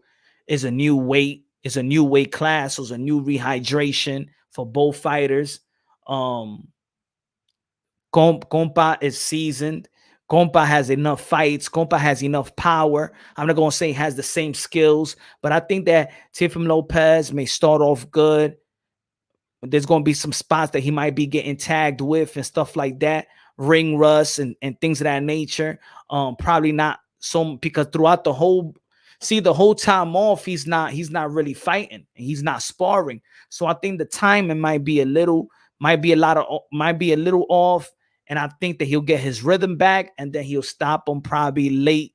I could say maybe 8th round.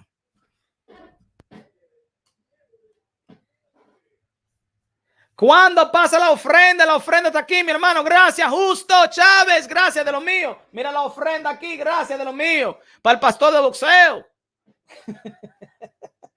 Pero la ofrenda. Gracias, Justo. Vamos a poner la ofrenda aquí. Mira la ofrenda. Usted va para la iglesia sin la ofrenda. Mira, cuando yo para la iglesia, yo tengo miedo para no ponerle como un peso ni nada. Yo le pongo algo.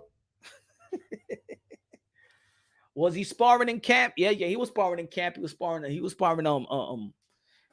heavy set. He light heavyweights. He was sparring light heavyweights, smaller cats, to work on the speed on the second week of sparring. So yeah, he was having a good mixture of sparring. He sparred. I'm not going to say I'm not sure if it did enough sparring, because remember, he was not clear to fight. Even when he was in camp, he was yet clear to fight. You know what I'm saying? He still had to go through tests, had to get his tests from Ohio, from the Cleveland, Ohio, and they had to accept him and stuff like that to clear him to fight. So during the training camp, he still wasn't cleared. He was cleared to fight really like maybe like 4 weeks ago. So, that's why I think I don't think it's going to be like I don't think it's going to be like a Richard Comey. I don't think it's going to be second round, and I'll be surprised, to be honest. So I'm giving y'all my truth on that one. I don't think it's going to be the Richard Comey. I think he's going to start off good.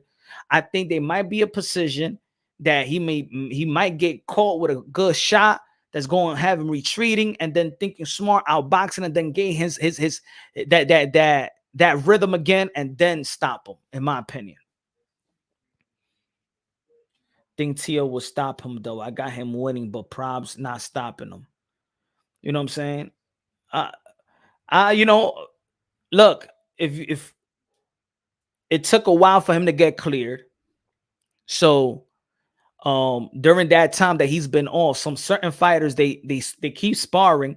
They'll spar, they'll do light work. He was doing some light work, but he didn't. I don't think he was fighting and sparring for a long time to get the rhythm. There's some fighters. Look, Floyd Schofield was here the other day, and his father said that we don't spar. What's his name? Anthony Yard said that they don't spar. A lot of Cuban fighters, they don't do tough sparring. So maybe it was taxing. They wanted to make sure that Teofimo was going to be really, really ready. But we're gonna see. I think if they didn't go all out on sparring, I'm talking about 10 rounds or 10 rounds, 15 rounds. If they just stick to 4 and 6 rounds and things of that nature, then he probably gonna be winded. We don't know. You know what I'm saying? I heard in Jersey these guys spar crazy hard. Nah, he been working. Yo, when I was there, he did 3. He did 3 workouts. He was in the gym. He was okay. He was in the gym, like strength and conditioning. Then he went to the pool. He did swimming. The day before, he was doing the sparring. Then I put the video up. Then he was in the tracks doing strength and conditioning again in the tracks, and then running his sprints and running his miles. So I'm like, yo, this guy is an animal, bro. But that's what is good about being isolated. HLD in the building, what's good, man? HLD in the building, what's good, brother? So I think that his body is right. I think his body is right. His confidence is right. His mental is right. He ain't worried about nothing in the outside. He ain't worried about no woman. I don't even think right now he just worried. He wants to see his son after the fight. Like he ain't even thinking about. He's just thinking about the fight. And as much look, even when I was in Jersey, he ain't saying nothing about no Cambosa. He was just thinking about his fight. He was thinking about entertaining. He was thinking about being him. He said he's as hungry as he was when he lost in the Olympics. You know what I'm saying? And yo, I'm gonna tell you like this, man. That kid is a fighter, man. Like, yo, put it this way, yo. It's like when people say he crazy, and I'm saying every fighter is crazy. When I was in Vegas, and you could see his mindset as a fighter. Like I saw, look, I was with Rolly, and I was in Teo in the same room, right? And you know, a bunch of people, we was chilling, right? And Rolly, you know, Rolly's the same. He says whatever you want to say. He playing around. Yo, I'm going to the strip club and stuff like that. Teofimo Lopez was like locked in. Like he's always like on some. He's like, yo, watch Punch. Yo, I'm gonna like. All he was thinking about is fighting.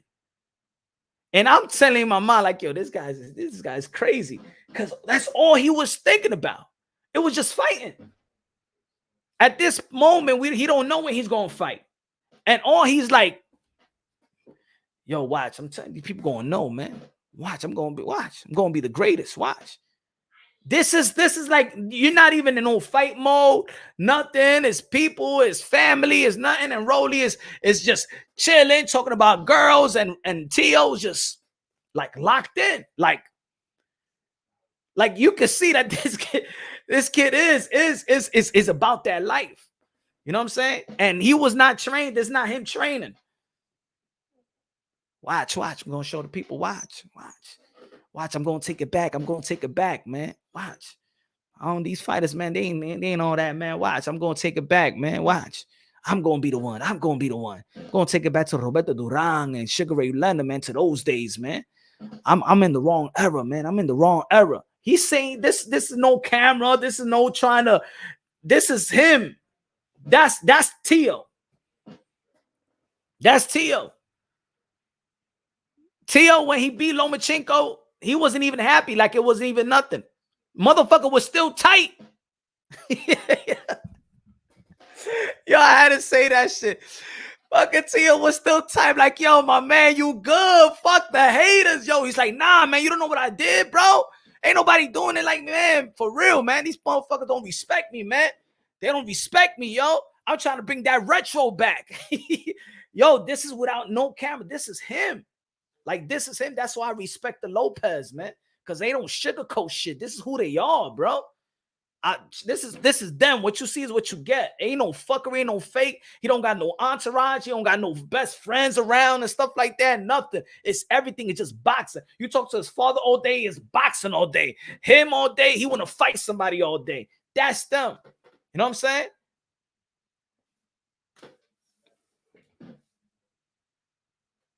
Yeah, people do like to hate on fighters, man.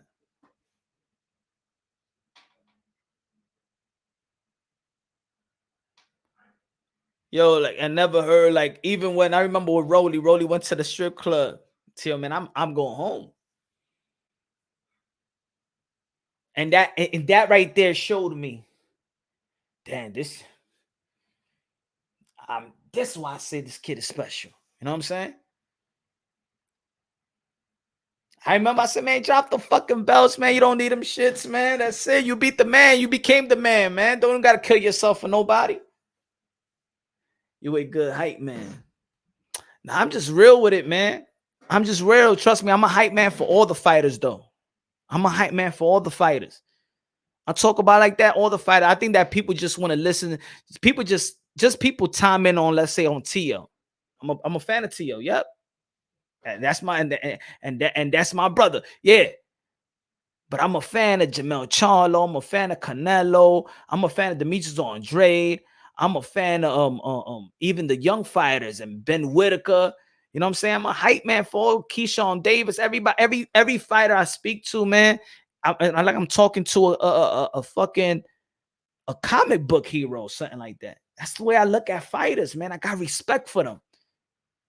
A lot of YouTubers won't even talk to fighters because they know all the shit that they talked about them. They don't even have they don't have the balls to now stand next to a fighter because they could feel how fake they are. He'll be the greatest of this generation. I believe so. You know what I'm saying? He could turn this around. He could turn it around. You know, Roberto Duran lost to De Jesus. Ain't nobody ever talked about De Jesus. Nobody talked about that. Nobody talked about his loss. Nobody remembers the names of the people that Manny Pacquiao lost to. Who Manny Pacquiao lost to? Tell me right now. Put it up right now. Forget it. Don't Google right now. Put it right now. Put it right now. Who Manny Pacquiao lost to his first two fights? His first 2-3 fights. Who he lost to? Who he got hit with a body shot? Who he lost with a body shot? With a body shot. You know what I'm saying? Nobody remembers that, man. Who's the last guy that Roy Jones Jr. lost to? Who's his name? The last guy that Roy Jones Jr. lost to. Say it right now. Say it right now. Who's the last guy that Mike Tyson lost to? Say it right now. Hector Camacho. Say it right now. People ain't gonna know. People don't care, man. And that's what's gonna happen. People ain't gonna remember Cambosa. People ain't gonna remember Cambosa. People want to forget about Cambosa right now. I like Cambosa. Look, I respect Cambosa. But look, people don't even want to see Devin Haney versus Cambosa no more. Ain't nobody been saying Cambosa versus who? Ain't nobody been saying nobody been saying Cambosa versus Loma, Cambosa versus Ryan, Cambosa versus Tank Davis. Not even Cambosa versus Javier Fortuna. Not even Cambosa versus Michel Rivera. That's it. People forget about Cambosa because nobody really believed that Cambosa really could beat Tio. As much as the haters, not even Cam. I'd rather see Rolly versus Blair Cobbs.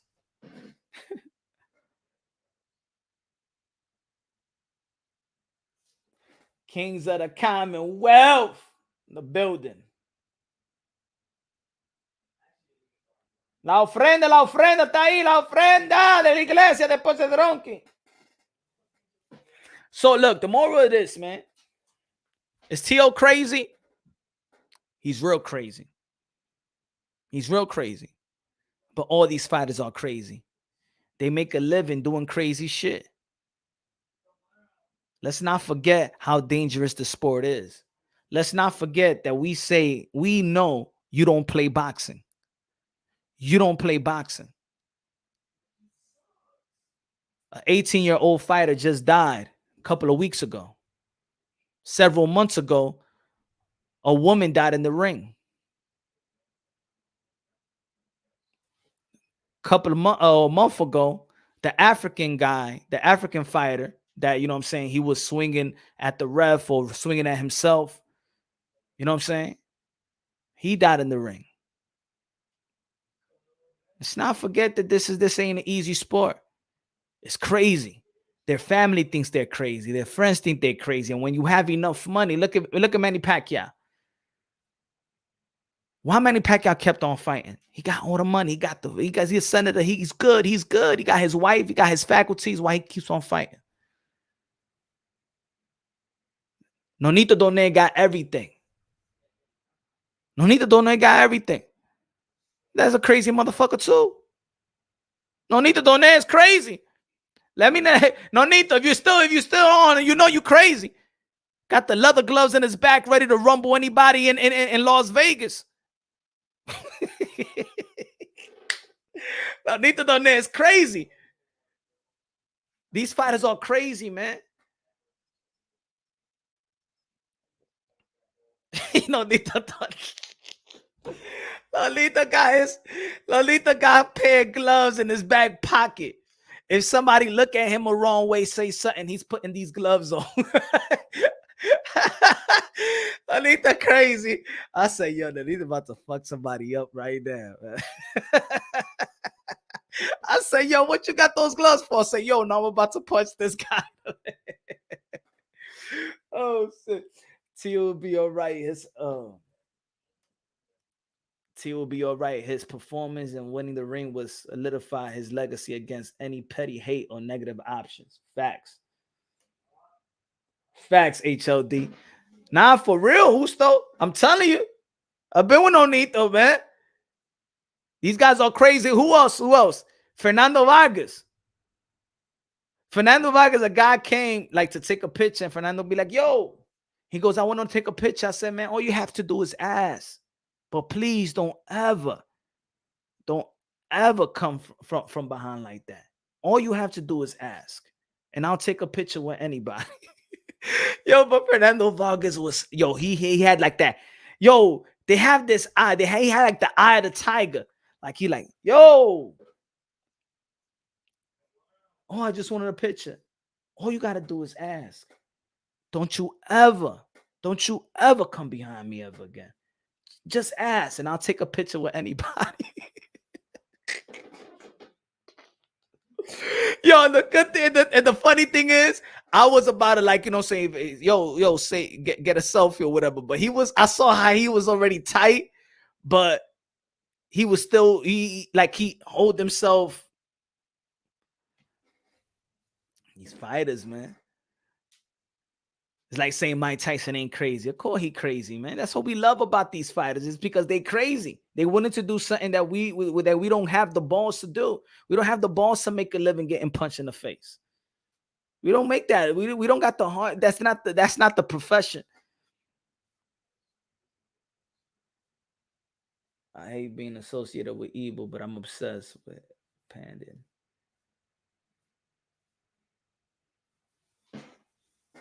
Yeah, man. I'm telling you. So delusional, man. We all delusional, bro. You think I'm going to shame somebody by saying delusional? That's why I put that one. Let me see where the poll at. The poll still there? 86%, 14%. 86%. You know that. So you know these 86% we could be perceived as being delusional because we believe in something but we can't pinpoint it. We can't show somebody else. We're praying, God, love you, man. Forgive me for all my sins. And somebody else that don't believe in God looking at you like, who the hell are you talking to? I know I'm talking to God. But who's God? No, I'm talking to God. God, my Lord and Savior, Jesus Christ. Your Lord and Savior, Jesus Christ. What's Jesus Christ? The man that walked on water. You really believe that? You understand what I'm trying to say? People need to stop it. We all delusional in some way, or some people could perceive us as delusional. Were you delusional when you picked that Camboso was going to beat Teofimo Lopez in 3 rounds? Were you delusional? If would I be delusional if I'll tell you right now this was the year that Mike Tyson fought Buster Douglas? I'm saying Buster Douglas is going TKO Mike Tyson. Would I sound delusional? So let's stop acting, calling people delusional, especially the boxing fans, when we say a lot of delusional shit each and every day. We say a fighter is scared of another fighter. Get out of here. You know a fighter ain't scared. This is what they've been doing their whole life. They're bred for this, man. That's like saying a pit bull is scared of another pit bull. A fighting pit bull is scared of that other pit bull. Have you ever been to a cockfight? Pause. Have you been to a rooster fight? Go to a rooster fight. Have you ever seen one rooster go and then go somewhere else? You ain't never seen that shit. They bred to fight, man. These fighters fight for a living, man. They don't go to office for a living. They fight for a living. I think at some point we all delusional. At some point we don't know how to take a loss. If not knowing how to take a loss puts you in a delusional state of mind and you to get shamed, look, my man, if I lose my son, I'm going crazy. If I lose my children, if I lose my daughter, if I lose my other son, if I lose my children, I'm going crazy. I will be delusional. I could be like, I think it's my fault. I will say all the things that I could have done probably better. Man, it was my fault. I was in the right place at the right time.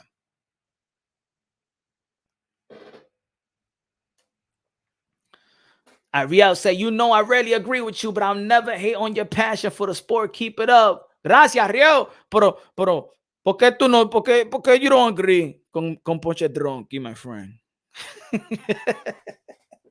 It's all right, man. We could agree and disagree, man. It's certain, you know, I love that we all could disagree and agree. We don't come from the same background. We don't probably have the same principle. We don't got the same eye or the same analysis or stuff like that. But it could be a common understanding. That's why I like having dialogues. I hate debates and boxing because debates and boxing I already seen enough. Debates and boxing is to devalue. You devalue this fighter, I devalue this fighter. You devalue. He hasn't fought nothing. Look at his resume. Boom, boom, boom. And then by the end of the debate, all we did was downplay everything the fighters have done. You know what I'm saying? That's why I like to have dialogue. That's why I always say I want to preserve the sport of boxing. And I also am open to learn from other people. That's why I thought that this community was the best. When I didn't know too much about this community, but when I seen that there's hardcore boxing fans, I said, yo, this is where I need to be. And I was hooked. And I do live shows for 9 hours. I do a live show for 11 hours. You know what I'm saying? Just talking to other boxing fans. It was fun. It was thing. But the more that I was in this community, I saw, nah, man. A lot of people don't really love fighters, man. People are entertained with bashing and bringing the fighter down to their ground and seeing their downfalls and always talking shit that this fight is not worth nothing. This not a pay-per-view fight. I won't pay for this fight. Unsubscribing to these apps. Always downplaying. He hasn't fought nobody. His resume is suspect. He's this, everything. It was just negative, negative, negative. You barely hear positive. You barely hear positive about these fighters. No wonder. Boxing is not dead, but how can it grow if daily the people that's supposed to be preserving the sport of boxing talk shit about the fighters?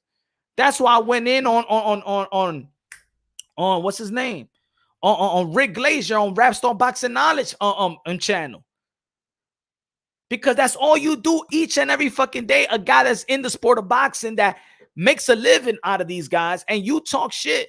The other tweet, what he tweeted the other day, he said, somebody has a heart of a peas. And I'm saying in my mind, who the fuck are you? That this fighter has the heart of a peas? Are you nuts? Oh, he said that Sonny Liston had the heart of a peas. Of a peas. And I'm saying in my mind, one of the most feared men in boxing, all of a sudden has a heart of a peas. Get disrespectful, man. Disrespectful, man. Saying that Danny Garcia should not be fighting in the ring. That everybody is garbage except for Gary Antoine Russell.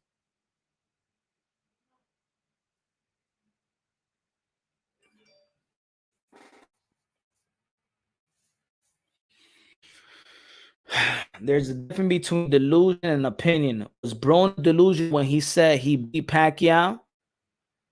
Maybe he felt he beat Pacquiao. Maybe he felt he beat Pacquiao, man.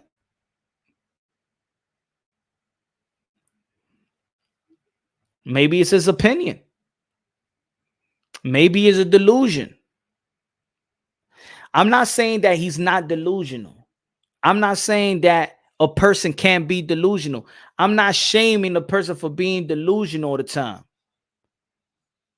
What I'm saying is that we also are delusional. We're delusional ourselves as well. Shaming somebody by being delusional is also being delusional ourselves. We're delusional. Oh, Teofimo Lopez is delusional because he feel like he beat Cambosa. Did one judge have Teofimo Lopez winning? Yes or no? Yes. So there's 2 judges that had him losing, 1 judge had him winning. How about if Teofimo Lopez think like the other judge? So there's 2 people that believe that he won. He's not delusional for thinking that he won if there's 1 judge that have him winning. My problem with boxing is the inconsistency. The inconsistency of whom? Because boxers just fight.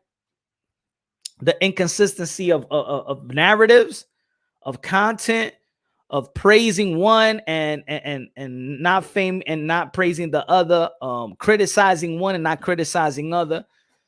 I believe that if that's what it is, inconsistency, there's a lot of inconsistency. There's inconsistency of the fans. I believe so. There's inconsistency where, look, we all think different. I say people get mad at me because I say that for me, Devin Haney entertainment value is boring. Never say that his skills is not a winning skills. People like to say Demetrius Andre's skills is boring. I say that Demetrius Andre skills excite me. There's more people that say that he's boring. Look. There's more people that say that Devin Haney is boring than people that say that he's exciting. I find him boring.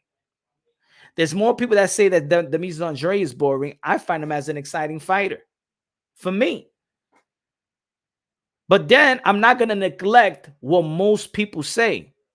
I'm trying to understand, what is it? What is Demetrius Andre? Who did he knock out? I mean, he knocked out his last. He broke his jaw, so I know that can't be boring. He put down Liam Williams. That can't be boring.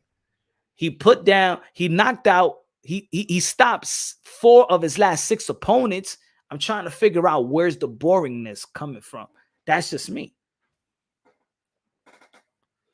I think that the praising one is one thing because there's gonna be more. It's a fan base. You know what I'm saying? If you got a loyal fan base and that fan base is out there. See, people don't hate Canelo. People may hate Canelo's fan base. People don't hate Earl Spence. People hate his fan base. People don't hate Gervonta Tank Davis. They hate their fan base. You know what I'm saying?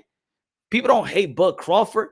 Bud Crawford ain't doing nothing wrong in the sport of boxing. They hate the fan base.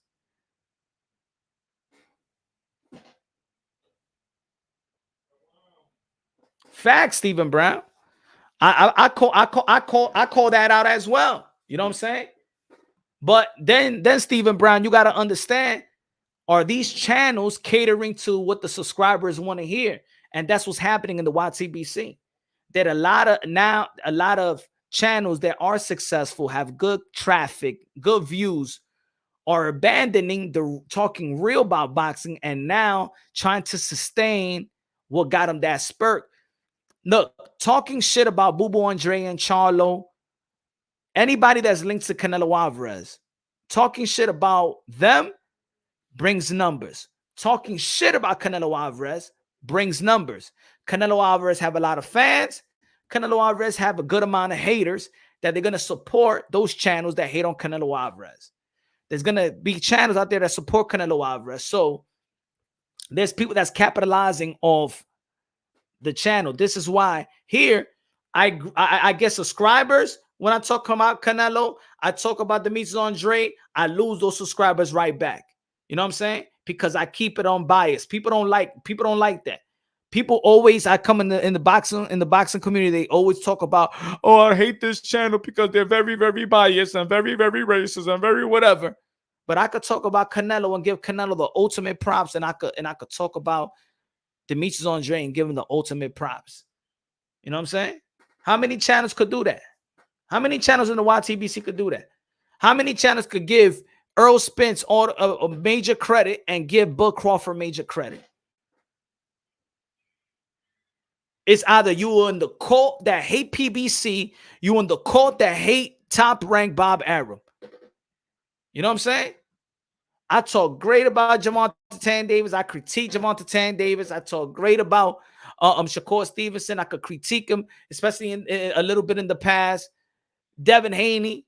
But people know already, if you know my channel, you know the Haneys and Punch Run Boxing interaction. So people can't get mad if there's some heat. Bill has talked shit about me in other panels, and I'm talking my shit here. So people got to understand that as well. But at the end of the day, man, Much love to Devin Haney and much love to the Haneys because I feel like they trailblazers in boxing. I feel they trailblazers. I think they're going to be very, very powerful in the sport of boxing in years to come. Teal's delusional. Never said he's a good fighter. Never said he's not a good fighter. More people say that Teal's delusional. Hey, let it delusional. I feel like I feel like all the fighters and say delusional shit on delusional state of mind or and they crazy. And I feel like most of us are delusional at certain points when we're talking about boxing as well. I don't understand this. Oh my God, Teo is delusional. You're delusional yourself. There's people that say that Teofimo Lopez dug Devin Haney. That's delusional. To me, that's delusional. Haney, Lomachenko dug Devin Haney. I think that's delusional. I think that's delusional.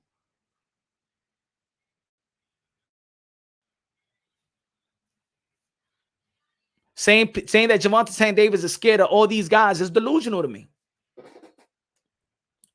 HLD in the building. Gracias de lo mío. He says Saturday night is a party time night.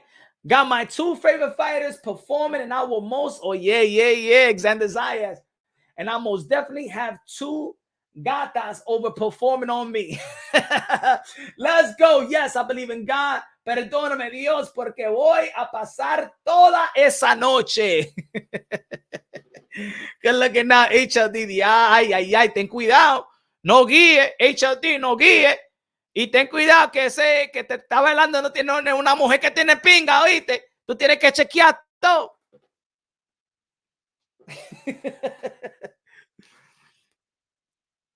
He said, how is Teo delusional? I don't say he's delusional. I think that, look, I'm going to say it like this.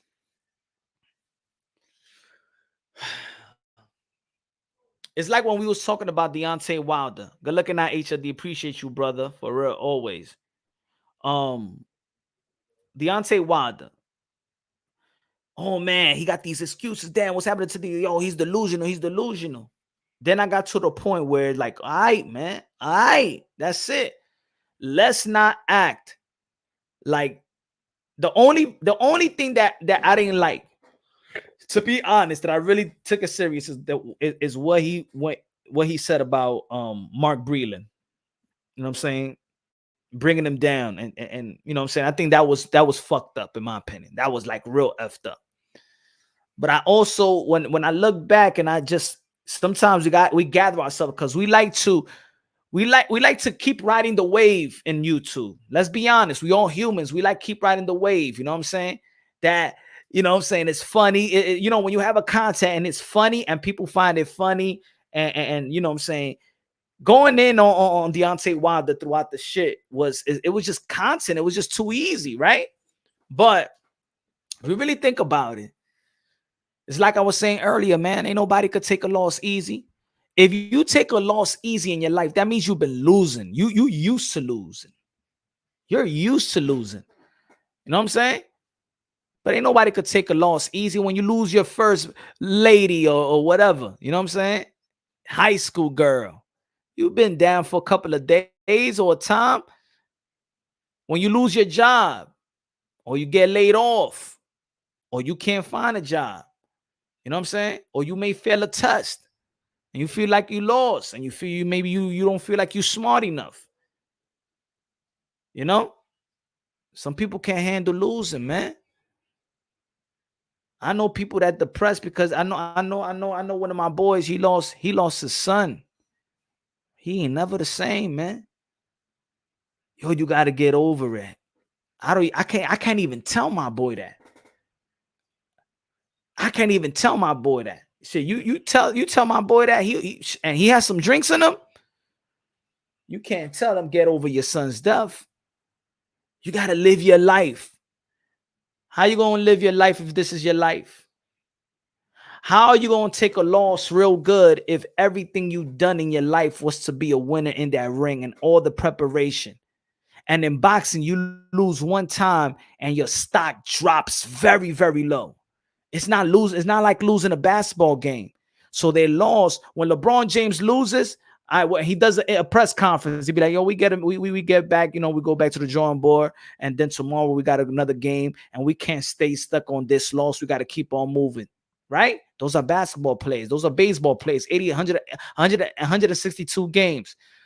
A guy that's batting 350, he has a bad game. He struck out 3 times. You know what I'm saying? It's like Wade Boggs back in the days. Wade Boggs never struck out. Wade Boggs will strike out 3 times. Oh my God, what the fuck happened to Wade Boggs? Had a bad game. Came back the next game. Boom. Oh, we seen Wade Boggs have a bad game on a doubleheader on the nighttime. He does his thing and then hits 3 for 4. But in boxing, you lose and that loss stays. That loss stays with you for a while until your next fight.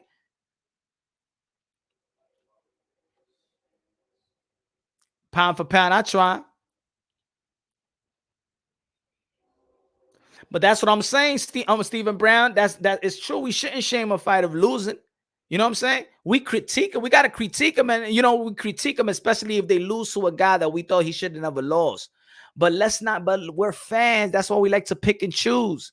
We want to know why they lost, but when they tell us why they lost, we hit them with that's excuses. When Mike Tyson lost to Buster Douglas, we wanted to know what the fuck happened. Well, we heard that he was having an orgy in Japan with a bunch of chicks and stuff like that, and he was depleted.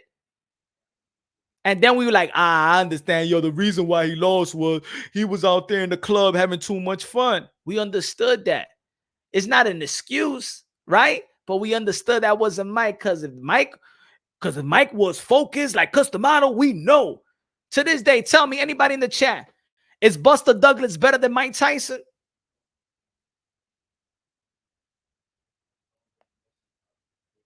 Is Buster Douglas better than Mike Tyson? Even though that Buster Douglas beat Mike Tyson. Is Buster Douglas better than Mike Tyson?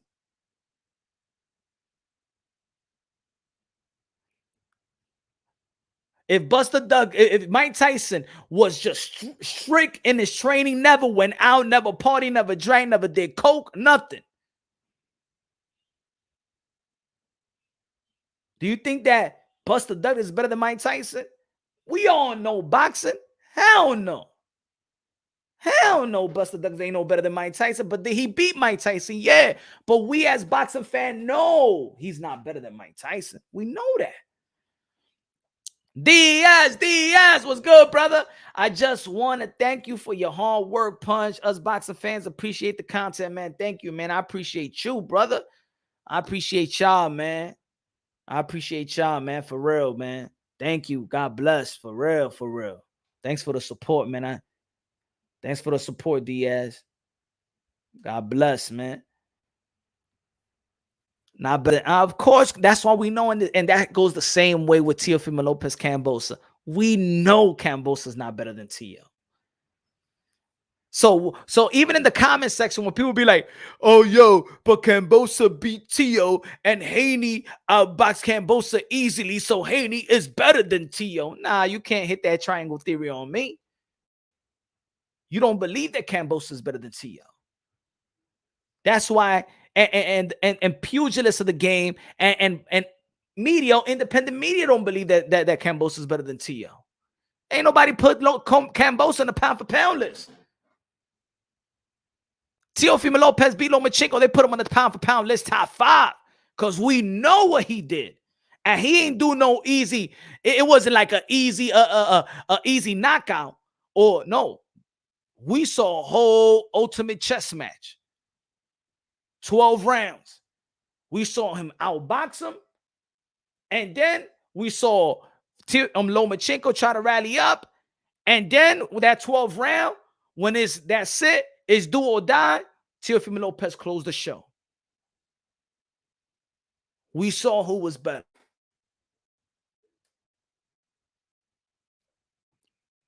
Pacquiao was better than Hoya, Floyd, Marquez, and Bradley. It's like, oh, somebody who asked me, who's better than my son? My son asked me, who's better, Manny Pacquiao, Floyd Mayweather? I said, Floyd Mayweather beat Manny Pacquiao. But who had the better career? I say Manny Pacquiao.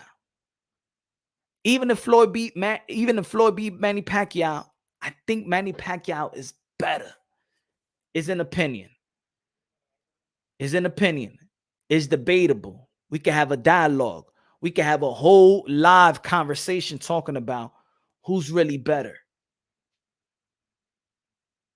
Oscar De La Hoya got beaten up by Manny Pacquiao. I think skillfully, Oscar De La Hoya was better than Manny Pacquiao. I think that Hoya actually beat Trinidad.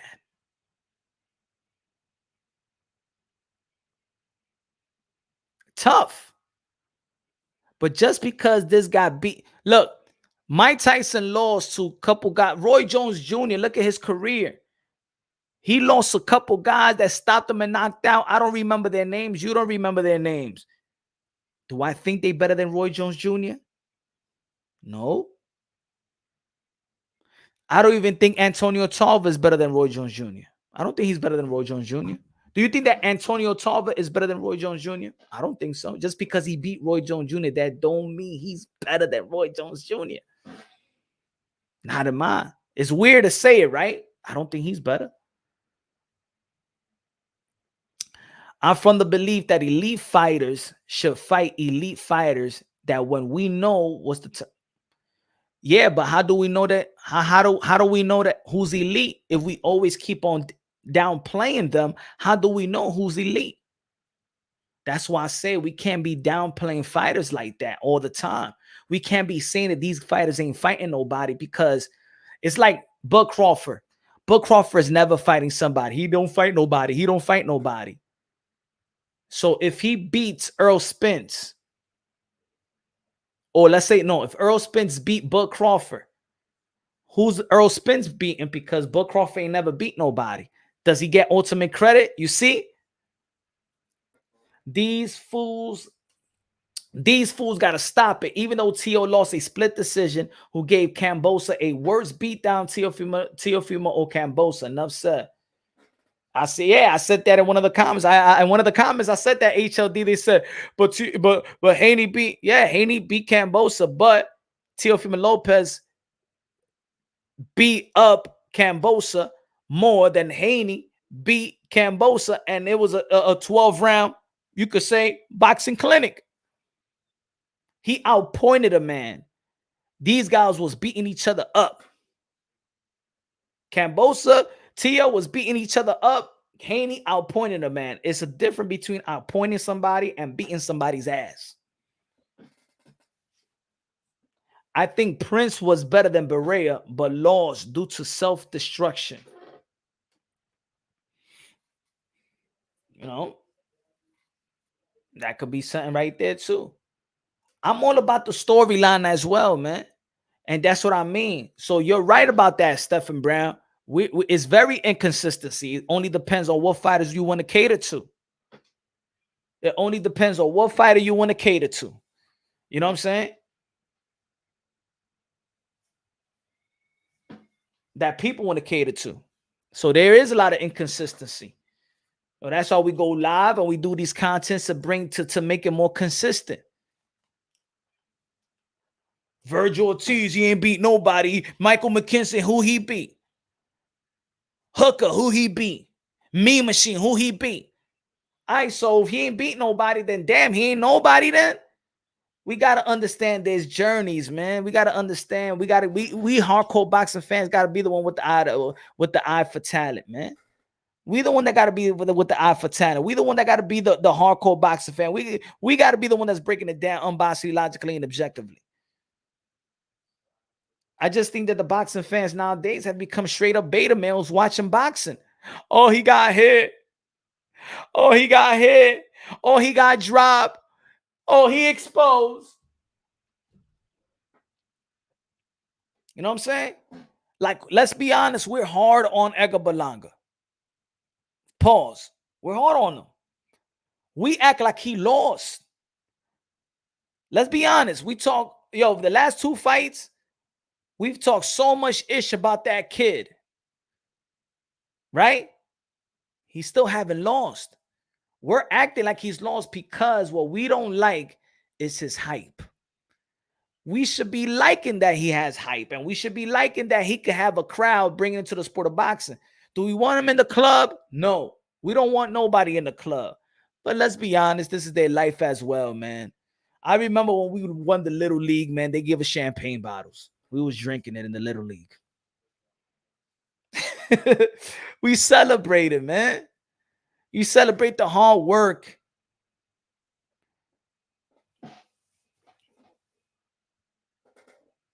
Pretty Boy Floyd has some tough fights. Oh, yeah, man. Pretty Boy Floyd is one of my favorite fighters, man. She was the man. He was the man. Floyd, man, he's one of the kings, man. Floyd Mayweather is one of the kings. Jackie Hernandez. Gracias. Gracias. Thank you. God bless Jackie. Who you got? Who you got this fight, Jackie? Who you got? Who you got winning? Who you got winning? This what's your prediction?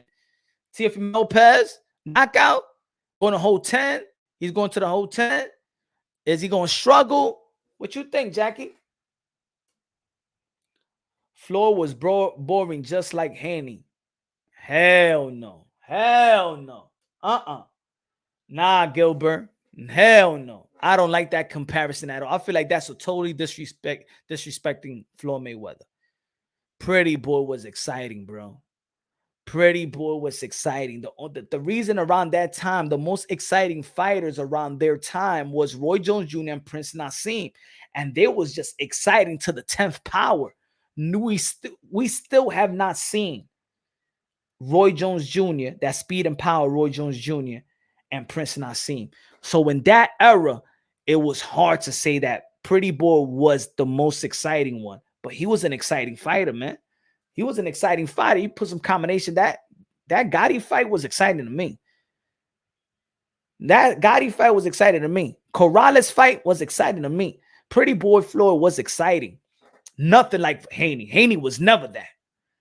Haney was, that's why I don't even know. I don't even compare. I even think Shakur Stevenson is more exciting than Devin Haney now.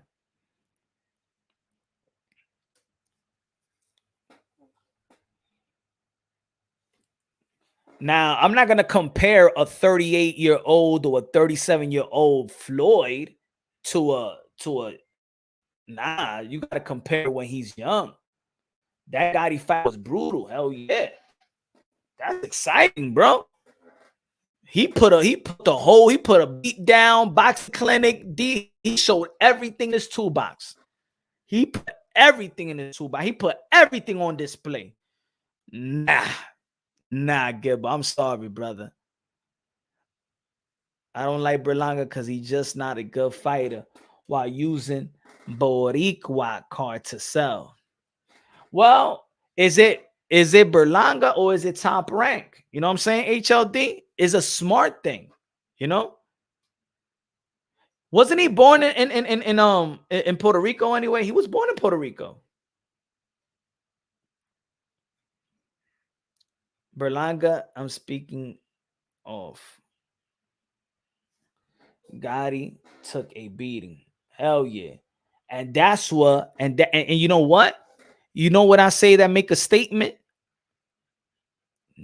Floyd Mayweather made statements, bro. Floyd Mayweather made statements. Pretty Boy Floyd made statements. Even with the Ricky Hatton fight, he made a statement. That's all I was saying. When it comes to Haney, make a statement. That's all. Nobody could talk shit. That fight as well, too. Floyd versus Drunken Master was exciting. Yo, man, Pretty Boy was my guy. Pretty Boy was one of my favorite fighters. They said the same thing about Andre Ward. They say Andre Ward was born with the bright lights. Chad Dawson was exciting to me. The last fight with Kovalev was exciting. You know, you got to make a statement sometimes. And then these guys did it at the most important time. They made their statement. I didn't like Berlanga, lost 2 fights, but long as he learned from them bad performance, I'm good. No, I know. He didn't. I don't think that Berlanga is matching the hype. But the fact is, he has not lost the fight. But we're acting like he's losing. we're acting like he lost like 3 straight fights. Like I think to a point we're going a little bit overboard. Cause he's not even losing. Can you imagine if he loses then? He's not losing. He's just not living up. He's not performing to his hype. That's it.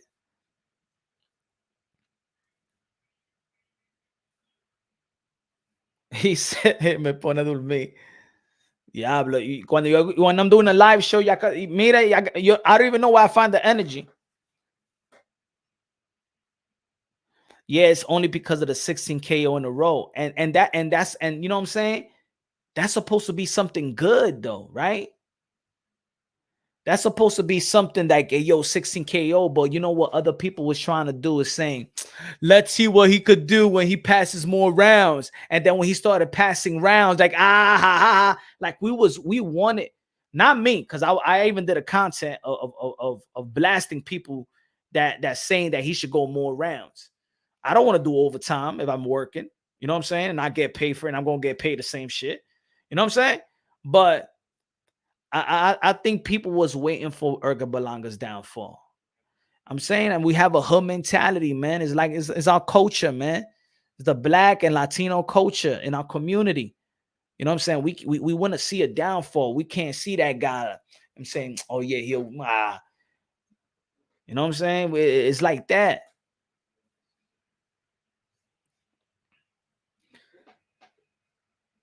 Because fans always say that pay-per-view is not worth it. I think pay-per-view is worth it for the fighter. You know what I'm saying? Fighters got to get paid. Y'all got to understand certain contracts. Look, I'm gonna tell you this. In certain pay-per-view events, to break even now in certain pay-per-view events, it's only 65,000. I'm gonna give you an example. Okay, I'm gonna give you an example.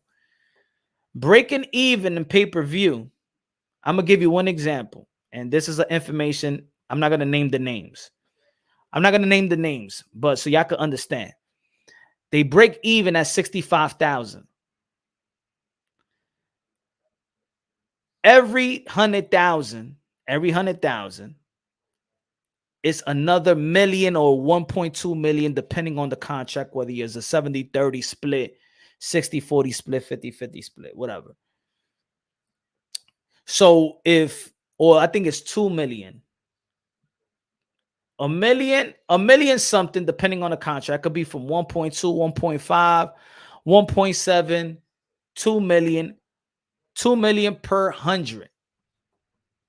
They don't go by cable satellite anymore as much, and that's why they break even with a lower number now. So say you break even with 65,000. Now after 65,000, the fighters start getting paid. So if Gervonta Tank Davis, Earl Spence gains 300,000 views, that's almost some of them get like $4 million, $3 to $4 million extra. That's a lot. Why they saying that pay-per-view or 300,000, but for the fighter, that's like an extra almost $4 million if they go 300, 400,000. Right? Keith Thurman, let's say, versus Manny Pacquiao that did 600K. He walked out of the fight with not walked out of the fight, but with the pay-per-view buys, he's making $8 to $10 million. It reached to 600K. His guaranteed purse was 2.5. That means 600K going to pay-per-view gained him money. Did it did $1 million? No, but it gave him a good significant purse. The guarantee for Manny Pacquiao, I believe, was 10 million. He came out of there with 20 million. Probably that was a 60-40 pay-per-view, maybe 70-30, 60-40, I believe. What I'm saying is, what you think is a low number, for them, it's good. So if they make 100,000 pay-per-view buys, 150 or 200, right? Andy Ruiz might be fighting for a guaranteed $1 million purse, but him getting almost 300,000 is giving him almost a two extra million. Then he's leaving with $3 million. So I support the fighters. They have to go to pay-per-view now.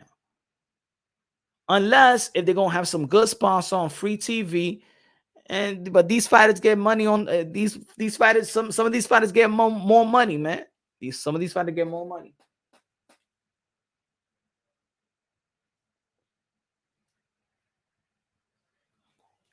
I'm gonna pay for the pay-per-view with Chris Eubank Jr. versus Conor Benton. I'm paying for that pay-per-view. If Teofimo Lopez fights John Taylor, I'm buying for the pay-per-view. Teofimo Lopez, man, look, if I'm a fan of a fighter, I'm buying pay-per-view. If Jamal Charlo is fighting Demetrius Andre, I'm buying the pay-per-view. You see, and look, let me tell you like this.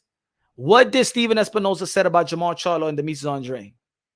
While everybody's saying that these guys are scared, these guys don't want to fight. What did Steven Espinosa, the Showtime Network, he's saying the people ain't even asking for the fight. He said he hasn't listened to nobody on Twitter or social media talking about this fight. You know why? You know why? Because people on social media are busy hating Demetrius Andre and Charlo, that the heads, the people that make the decision, that makes these fights, ain't seen the Jamal Charlo and Demetrius Andre.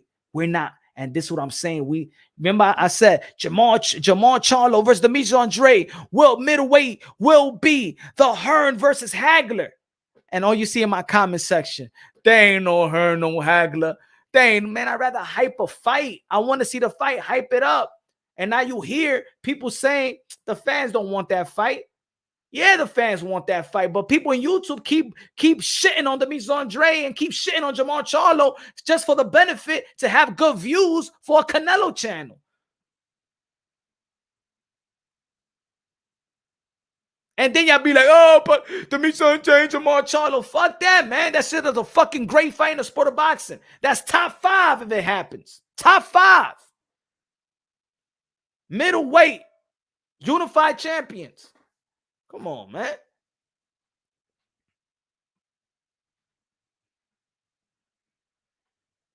I think they ain't been interested because no one believe it. Nah, I believe exactly what Steven Espinosa is saying. Ain't nobody talking about it here, man. Everybody is just shitting on them all day. All day. That's all people do. That fight ain't gonna happen. You shitting on the fight anyway. Oh, these pay-per-view ain't shit. Yeah, you ain't buying the pay-per-view anyway. So why you talking about the pay-per-view? You know what's so funny in YouTube? That there's a lot of channels always shitting on the pay-per-view and saying that they're not gonna pay for the pay-per-view. They're not gonna pay for the pay-per-view. But yet, when time the fight comes, everybody going live commentary on the fight. I thought you was gonna pay for the pay-per-view. And then they do a video off the fight so they could get paid. They don't want the fighter to get paid, but they want to get paid in their channel. Y'all haven't noticed that? Y'all haven't noticed that? Y'all haven't noticed that probably Teofimo Lopez. Look at Teofimo Lopez. We're talking about Teofimo Lopez. He has all this hate, but all the channels, even the ones that hate him, is going to do live commentary, going to do a video about it, and then capitalize it for their super chats and donations and things of that nature for their members. But they hate Teofimo Lopez. And they say this is a cherry pick, but they all going to watch the fight. So it's like you don't want the fighters to capitalize off their own, you know what I'm saying, work, but you want to capitalize off them. That shit is crazy, right? I'm saying this YouTube sheet is crazy. He says Steven Espinosa is a fucking weasel. Only thing I disagree with Steven Espinosa is his political affiliation. Hell yeah, man. The whole boxing world should be talking about Demetrius Andre and Jamal Charlo. They got no fights. They ain't fighting nobody right now. Charlo, Andre, yo, let's make that fight happen.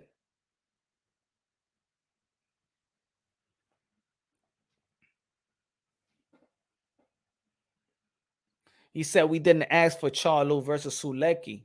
Yeah, but nobody's asking for Andre and Charlo. They shitting on it. And I tell you, boxing people, they see, they in Twitter, they all over the place, man. They see us. Like, why go and promote that this is not a pay-per-view event, but then do a live commentary on the pay-per-view event? Don't you find that hypocrite? I want you to go to these channels and be like, you a fucking hypocrite. All these channels is always talking shit about PBC, Al Heyman, and all this stuff. And then they talk, but then they do a bunch of videos of PBCs and Al Heyman fighters.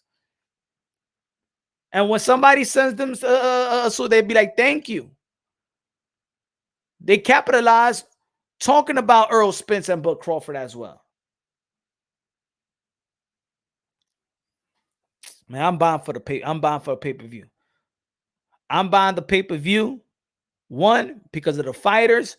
2, because my subscribers and the members are supporting me, so I could try to give them the best content I could give them.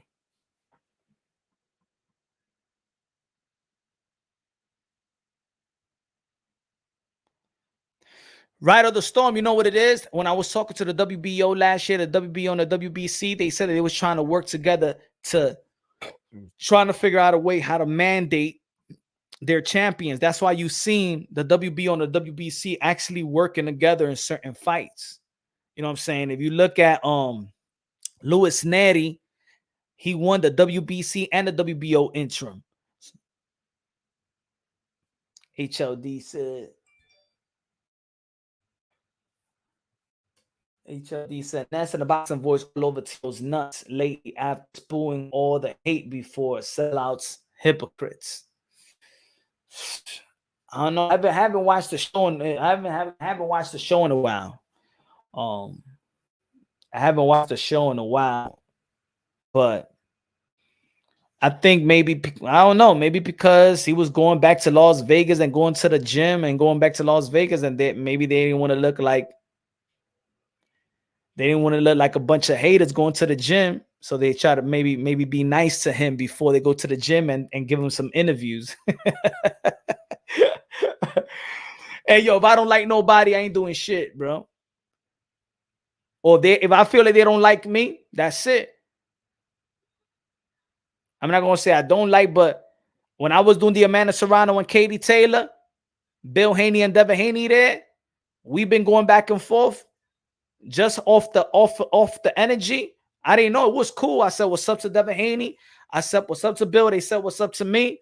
I thought when we see face to face, it would be like, man, fuck Punch or shit. It wasn't like that. But I didn't ask for the interview. I didn't be like, yo, can I interview you? Nah. I know there's certain things that I say that they don't like. There's certain things that Bill have said out there that I don't like. So I wasn't acting like no fake motherfucker. You know what I'm saying? I wasn't going to be a hypocrite.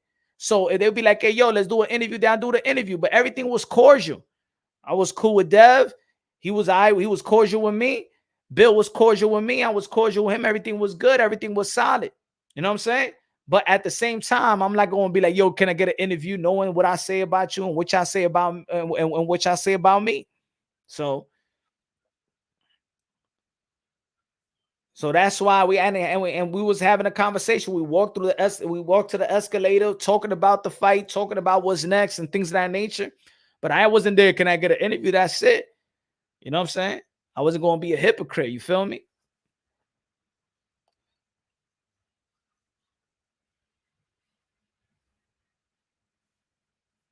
Nah, they being nice is because he's in Vegas right now and they probably trying to get him into an interview. That's why they got to be nice now. They got to be nice now. Talking all that shit.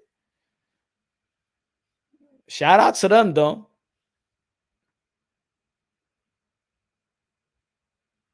That's the Haney gang now. God is great. Let me see where we at with the poll.